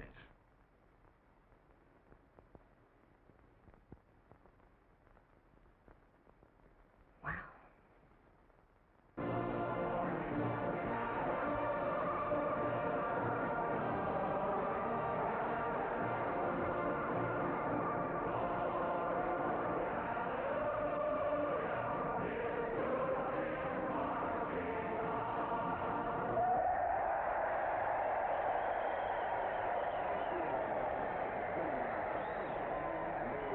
And although the opening of the convention is hours off, the delegates are already pouring into the ballpark by the droves, with lunch baskets, banners, and petitions asking John Doe not to jump off any roof. No matter how you look at it, it's still a phenomenal movement. These John Does, or the hoi polloi, as you've heard people call them, have been laughed at and ridiculed, but here they are, gay and happy, having traveled thousands of miles, their expenses paid by their neighbors, to come here to pay homage to their hero, John Doe. And in these days of wars and bombings, it's a hopeful sign that a simple idea like this can sweep the country. An idea based on friendliness, on giving and not taking, on helping your neighbor and asking nothing in return. And if a thing like this can happen, don't let any of your grumbling friends tell you that humanity is falling apart. This is John B. Hughes signing off now and returning you to our main studio until 9 o'clock, when the convention will officially open. Oh, John, come in. Say, I'm kind of... It's raining out a little. That's all right. It's good to see you. Sit down. Thanks.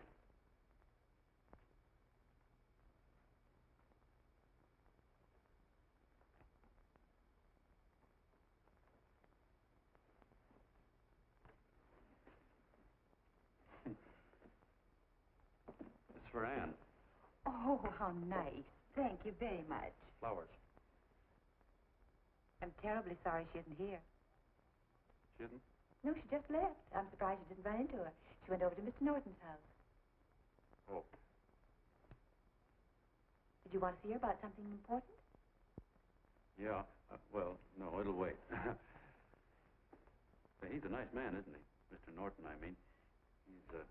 He's done an awful lot for the...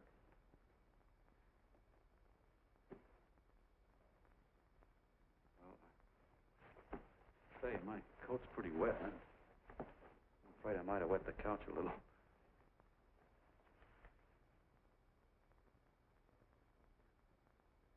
Well, I guess I'll see her at the convention later. Yes, of course. I'll see that she gets the flowers. Thanks. Good night, Mrs. Mitchell. Good night, John.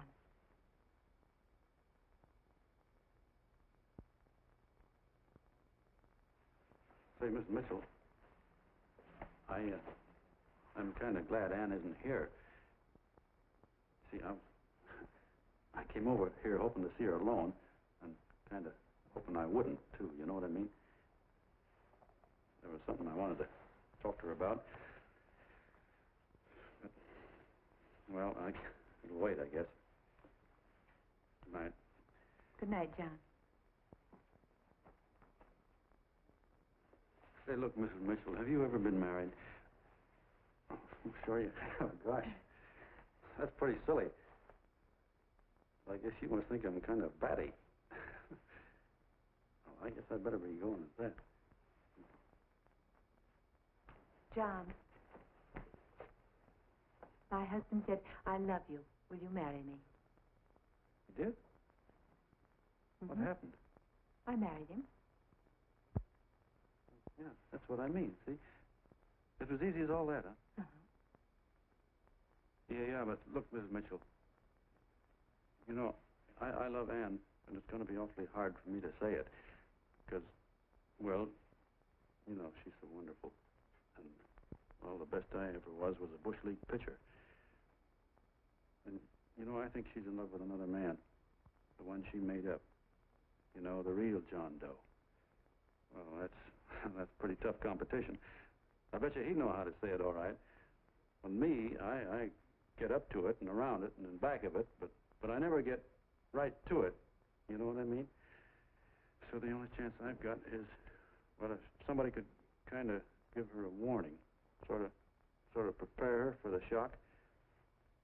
You mean you'd like me to do it? Hmm? Well, I was thinking that, yeah, you know, sort of break the ice. Of course I will, John.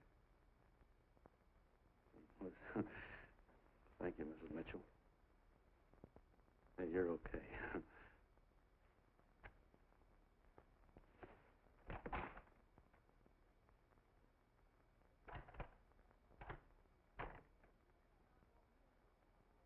This John Doe meeting is going to be one of the biggest things that ever happened. Why, they're coming from all over. Trains, boxcars, wagons. Look out! Hello, bodyguard. Hey, had your dinner yet? Not yet. Oh, that's all right. Well, look, no, go ahead and have your dinner. Wait a minute, John.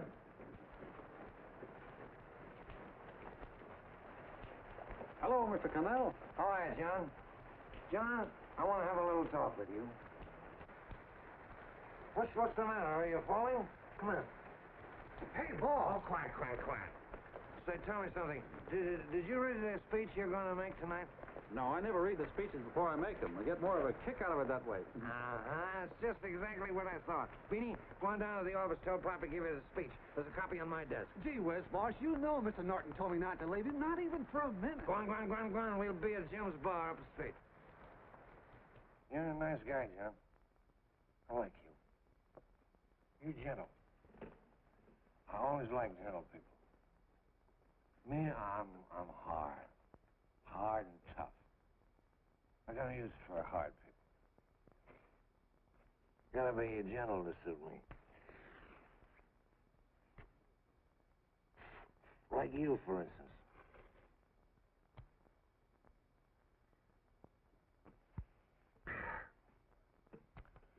Yep, I'm hard. But you want to know something? I've got a weakness.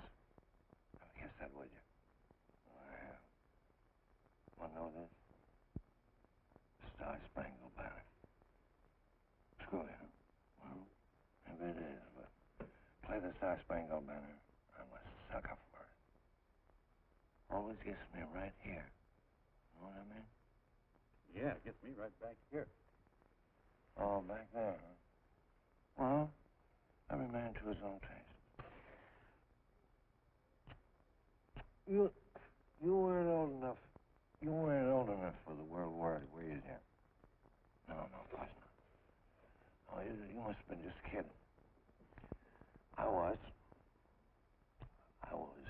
just ripe and raring to go. You know what my old man did when I joined up? He joined up, too. Got to be a sergeant. And that's a kick for you. We're in the same outfit. Funny, huh? Hmm?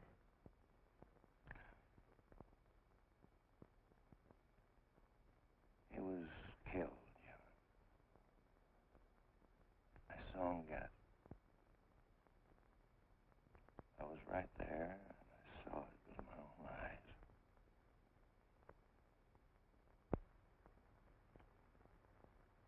Me, I came out without a scratch.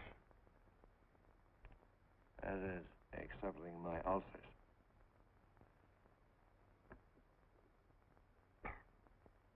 We should be drinking milk, you know. This stuff is poison. Hey, Tubby. Yes, Mr. Canal? What do you say, huh? All right.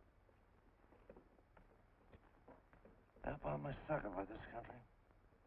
I'm a sucker for the Star-Spangled Banner, and I'm a sucker for this country. I like what we got here. I like it. A guy can say what he wants and do what he wants without having a bayonet shoved through his belly. And that's all right. You betcha. Yeah. We don't want anybody coming around changing it, do we? No, sir. When they do, I get mad. I get boiling mad. Right now, John, I'm sizzling. I get mad for a lot of other guys besides myself. I get mad for a guy named Washington, and a guy named Jefferson, and Lincoln. Lighthouses, John. Lighthouses in a foggy world. You know what I mean? Yeah, you bet. Listen, pal. This fifth column stuff is pretty rotten, isn't it? Yeah, it certainly is. And you'd feel like an awful sucker if you found yourself marching right in the middle of it, wouldn't you? You. Of course, you would have known it because you're gentle. But that's what you're doing. You're mixed up with a skunk, my boy. A no-good, dangerous skunk. So you're not talking about Mr. Norton, are you? I'm not talking about his grandfather's pet poodle. You must be wrong, Mr. Cannell. He's been marvelous about the John Doe clubs. Yeah? Say, you're as sold on this John Doe idea, aren't you? Sure. Sure. I don't blame you. So am I. It's a beautiful miracle. A miracle that can only happen right here in the good old USA. And I think it's terrific. What do you think of that? Me, hard-boiled Cannell, and I think it's plenty terrific. All right. Now, supposing a certain unmentionable worm whose initials are DB was trying to use that to shove his way into the White House so he could put the screws on, so he could turn out the lights in those lighthouses. What would you say about that, huh?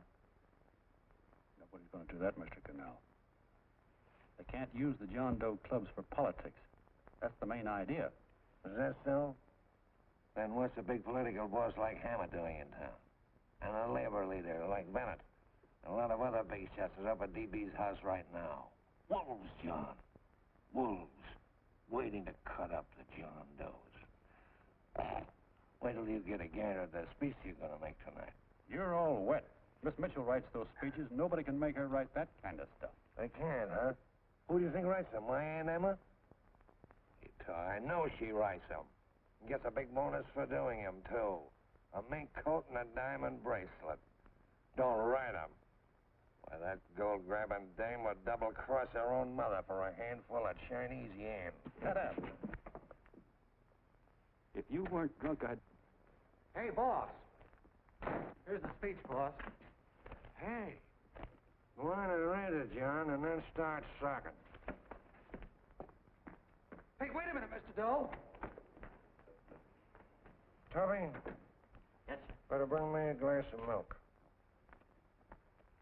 I'm smoking too much. Yes, Charlie? Got everything all set? Fine. John Doe been taken care of? Good. How many people do you think will be there? 15,000? Oh, my, that's fine. Now, listen, Charlie. As soon as John Doe stops talking about me, I want you to start that demonstration. And make it a big one, you understand? Don't worry about that, DB. My boys are there. They'll take care of it. What? Yes, I'll be there 15 minutes after I get your call. Why, Mr. Doe. Where are they? In the dining room.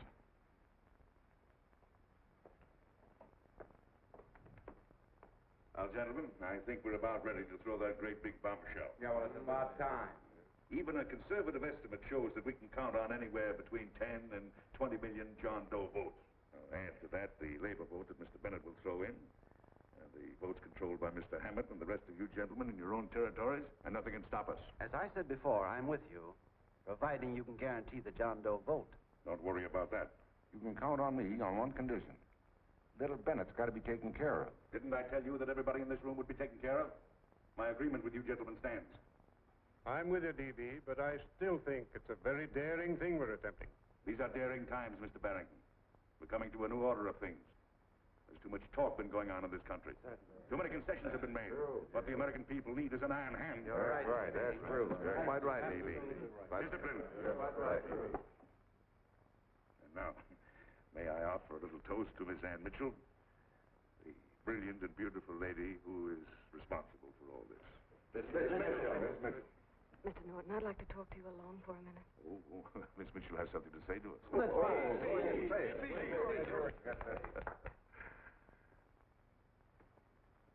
Hello.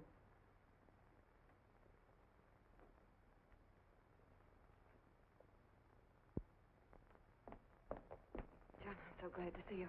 I was terribly worried. Did you write this? Yes, I did, John, but I had no idea what was going on. You didn't? No. That's a swell bracelet you're wearing. John, why aren't you at the convention?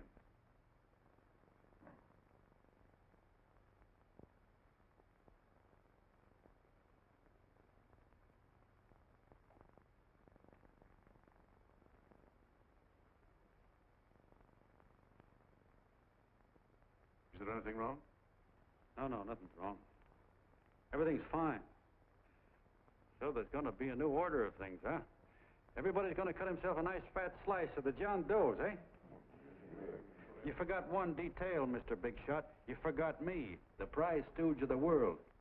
Why, if you or anybody else thinks he's going to use the John Doe clubs for his own rotten purpose, he's going to have to do it over my dead body. Well, hold on a minute, young man. Hold on. That's rather big talk.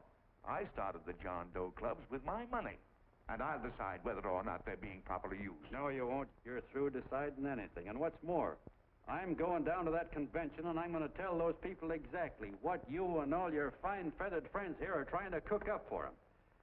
And I'm going to say it in my own words this time. Stop it, baby. Hold my door. He'll ruin us, TV. Wait a minute, fella. My uncle wants to talk to you. Listen to me, my son. Before you lose your head completely, may I remind you that I picked you up out of the gutter and I can throw you right back there again? You've got a nerve accusing people of things. These gentlemen and I know what's best for the John Does of America, regardless of what tramps like you think. Get off that righteous horse of yours and come to your senses. You're the fake. We believe in what we're doing. You're the one that was paid the 30 pieces of silver. Have you forgotten that? Well, I haven't. You're a fake John Doe, and I can prove it. You're the big hero that's supposed to jump off tall buildings and things. Do you remember? What do you suppose your precious John Does will say when they find out that you never had any intention of doing it, that you were being paid to say so? You're lucky they don't run you out of the country. With the newspapers and the radio stations that these gentlemen control, we can kill the John Doe movement deader than a doornail. We'll do it, too, the moment you step out of line. Now, if you still want to go to that convention and shoot your trap off, you go ahead and do it.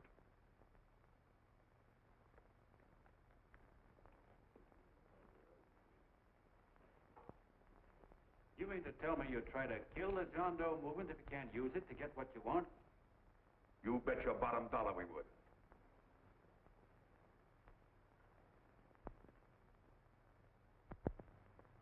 Well, that certainly is a new low.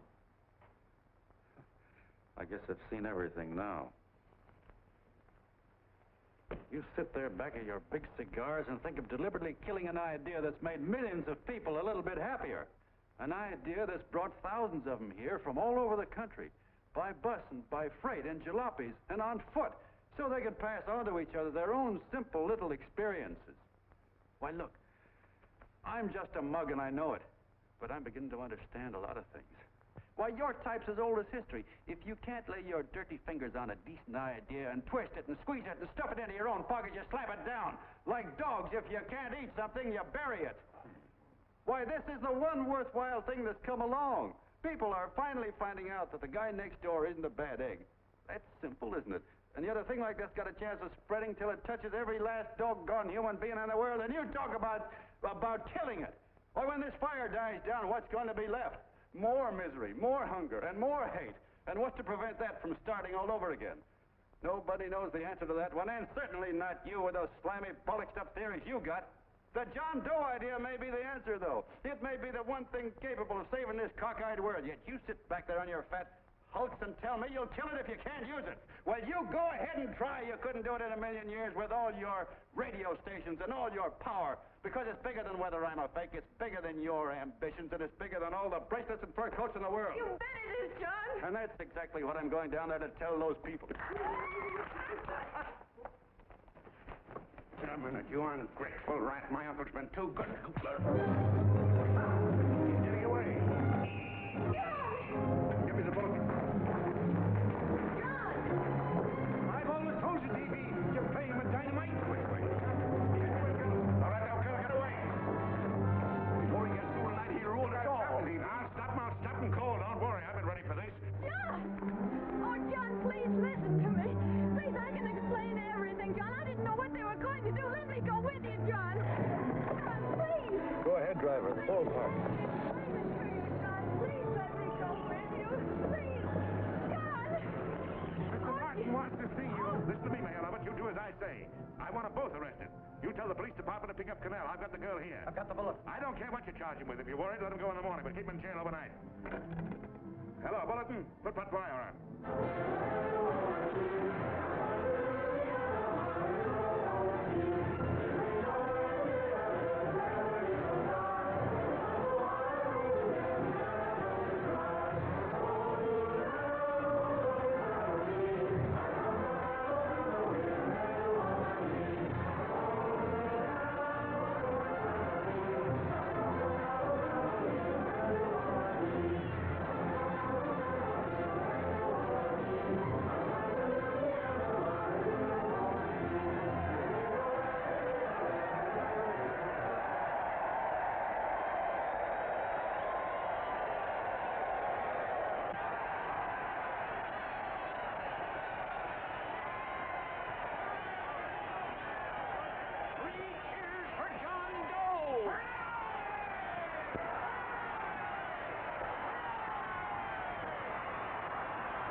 Ladies and gentlemen, let us have a moment of silent prayer for the John Does all over the world, many of whom are homeless and hungry. Rise, please. Everybody rise.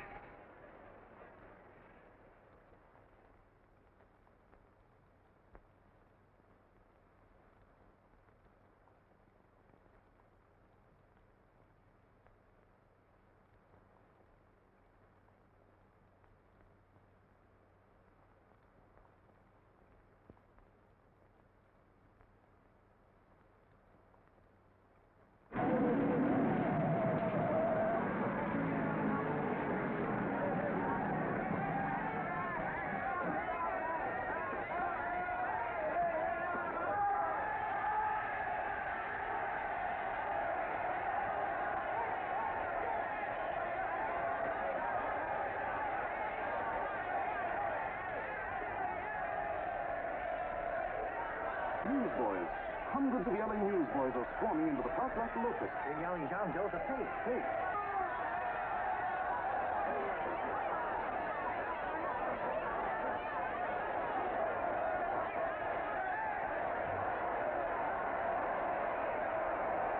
Federal investigation urged by Chamber of Commerce. How could he be a fake? It must be some kind of a gag. Oh, what? A gag. A gag.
for a lot of suckers, and I'm the biggest of the lot.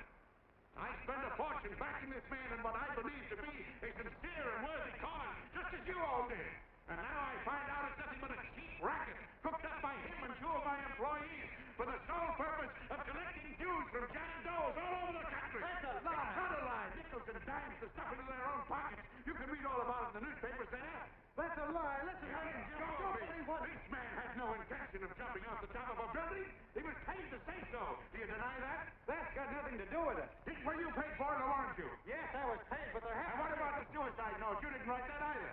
What difference did you write it or didn't you? No, I didn't write it. Now, you bet your life you didn't. You look in your papers, ladies and gentlemen, and you'll find Miss Mitchell's fine confession that she was the one who wrote it. Listen, folks, it's a fact that I didn't write the letter. There you see, he admits that you're a fake John Doe.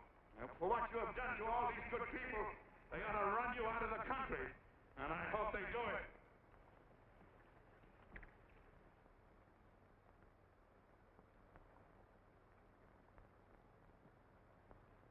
Speak up, John. We believe you.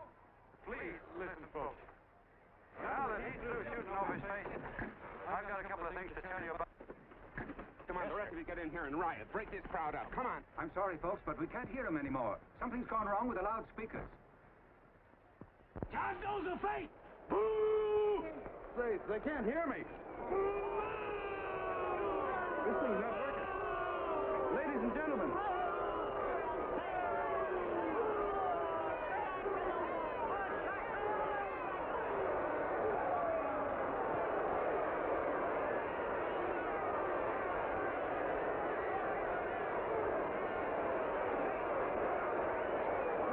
This thing's bigger than whether I'm a fake.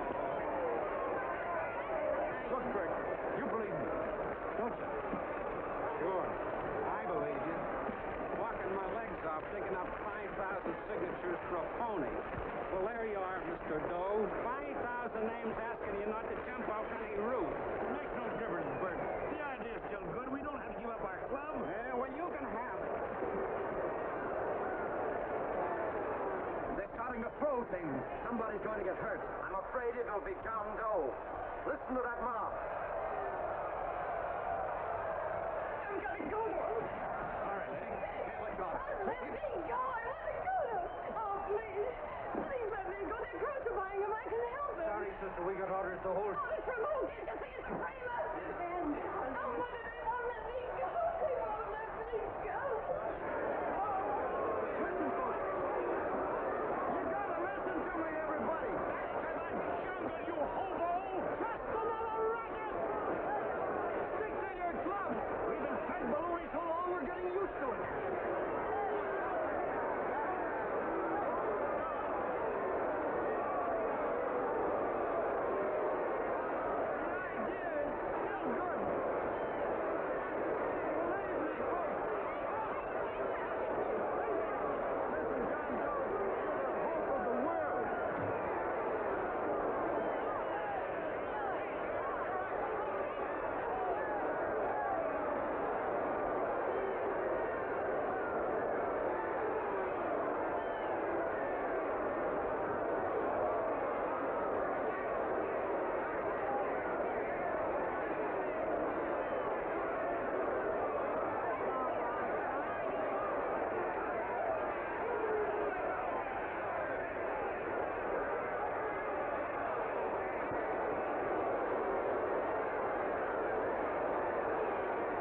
Managed to get him out of the park. If that boy isn't hurt, it'll be a miracle. Ladies and gentlemen, this certainly looks like the end of the John Doe movement. Well, boys, you can chalk up another one to the Pontius Pilots.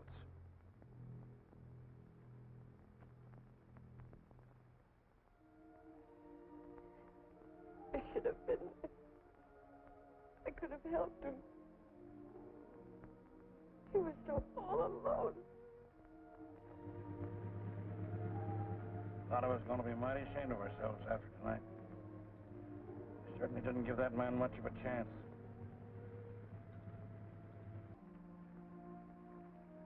Have some more coffee, Long John? No thanks, Tom.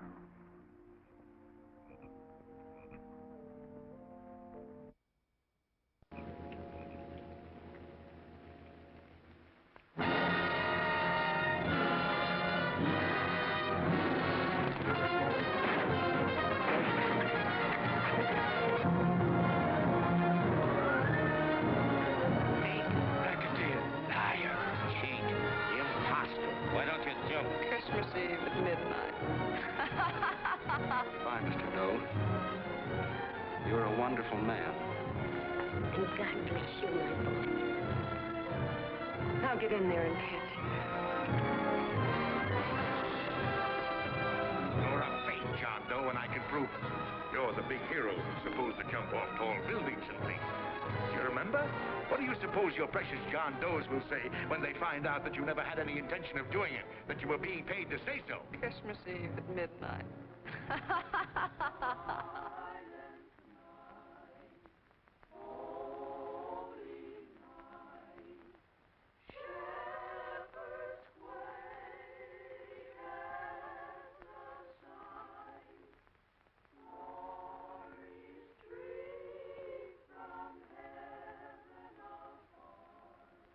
Merry Christmas, son. Merry Christmas.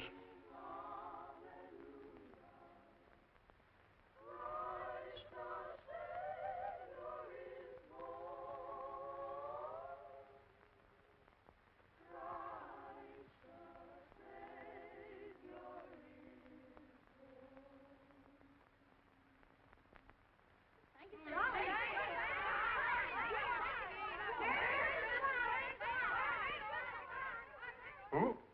John Doe. Is that screwball still around? Dame's been calling all day.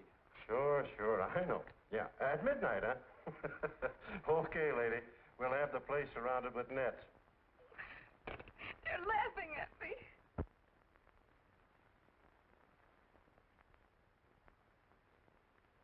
You're a sick girl, Ann. You better take it easy. Whom are you calling now? You called that number not 10 minutes ago. Hello, Mr. Canal. Have you seen him yet? Have you... Now listen, Ann, he can't possibly get in without our seeing him. I'm watching the side door and the colonel's out front, so stop worrying. Oh. Thank you.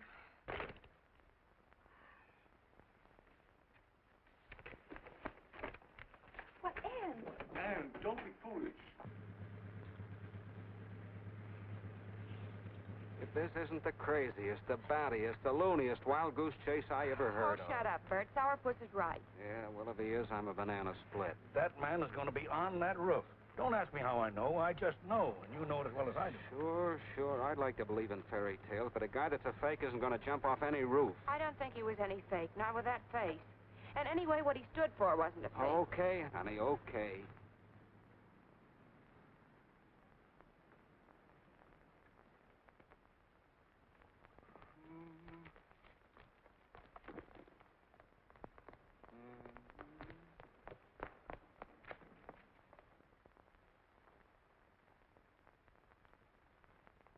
Elevators ain't running. Colonel, You shouldn't get out of bed, miss. has he been here? No. Have you seen him? I ain't seen him for a week. Where's Canal? He's watching the other door. Oh, gee, you're swell.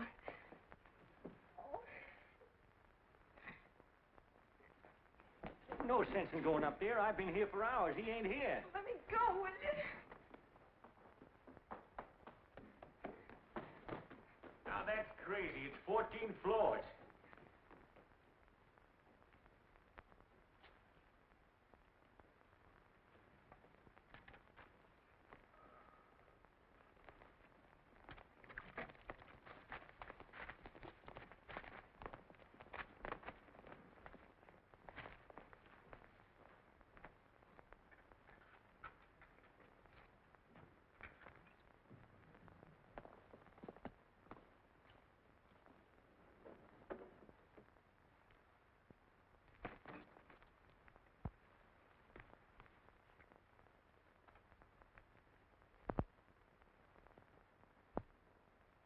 As far as the elevator goes, we got to walk up to the tower.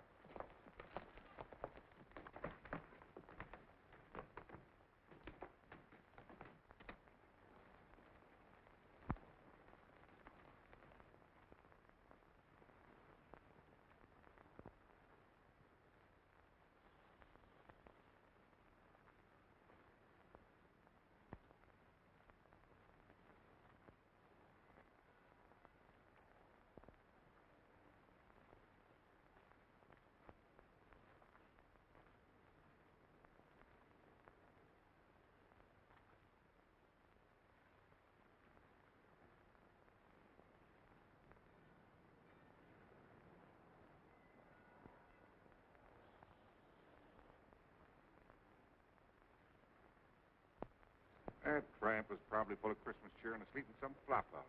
Let's go. I've got to decorate my tree.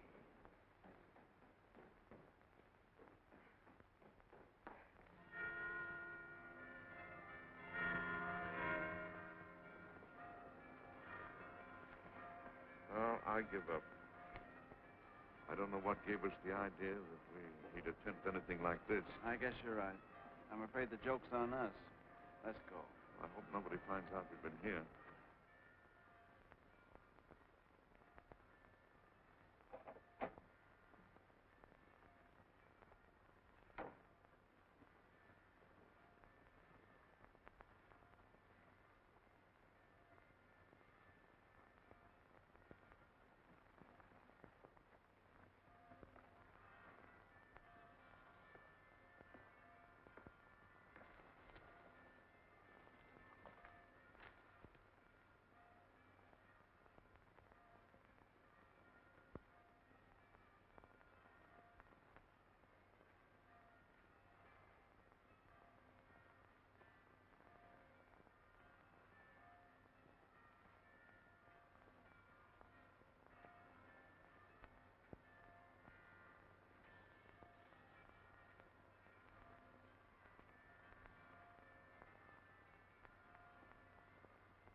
I wouldn't do that if I were you, John.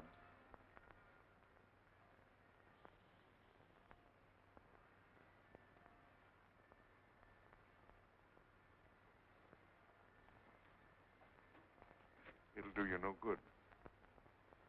The mayor has policemen downstairs with instructions to remove all marks of identification you may have on your person.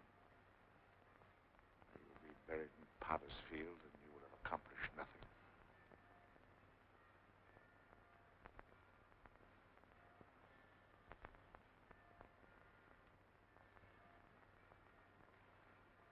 I've taken care of that.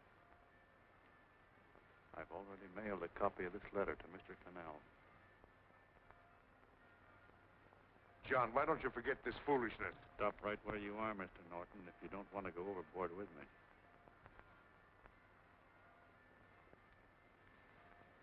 I'm glad you gentlemen are here. You killed the John Doe movement, all right. But you're going to see it born all over again.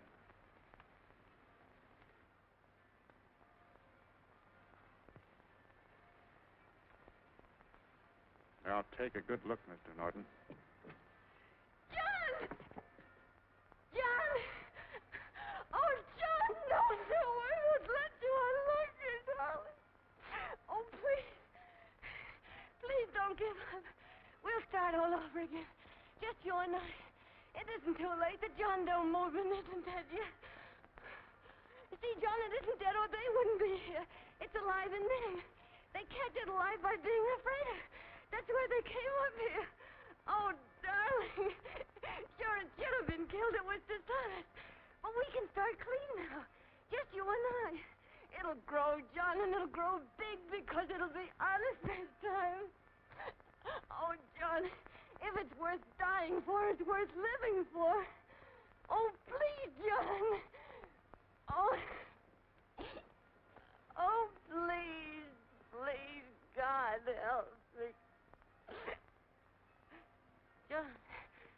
John, look at me. You want to be honest, don't you? Well, you don't have to die to keep the John Doe idea alive. Someone already died for that one. The first John Doe. And he's kept that idea alive for nearly 2,000 years. It was he who kept it alive in them. And he'll go on keeping it alive forever and always. For every John Doe movement these men kill, a new one will be born. That's why those bells are ringing, John. They're calling to us. Not to give up, but to keep on fighting, to keep on pitching. Oh, don't you see, darling? This is no time to give up. You and I, John, we... Oh, no. No, John. If you die, I want to die, too. Oh, I love you. Oh, John.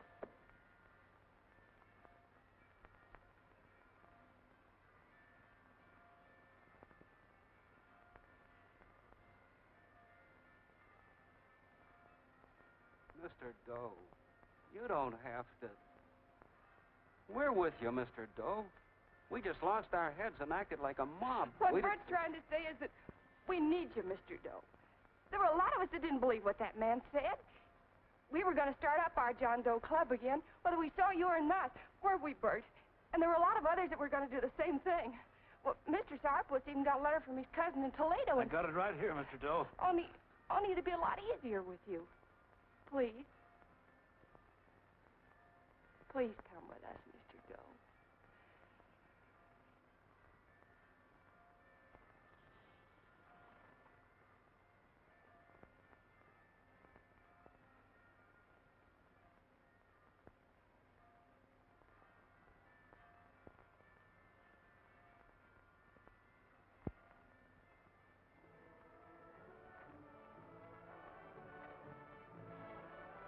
Long John. Mr. Doe. Here, we'll help you with her. She'll be all right. Mr. Doe, take her right down to the car. Right up.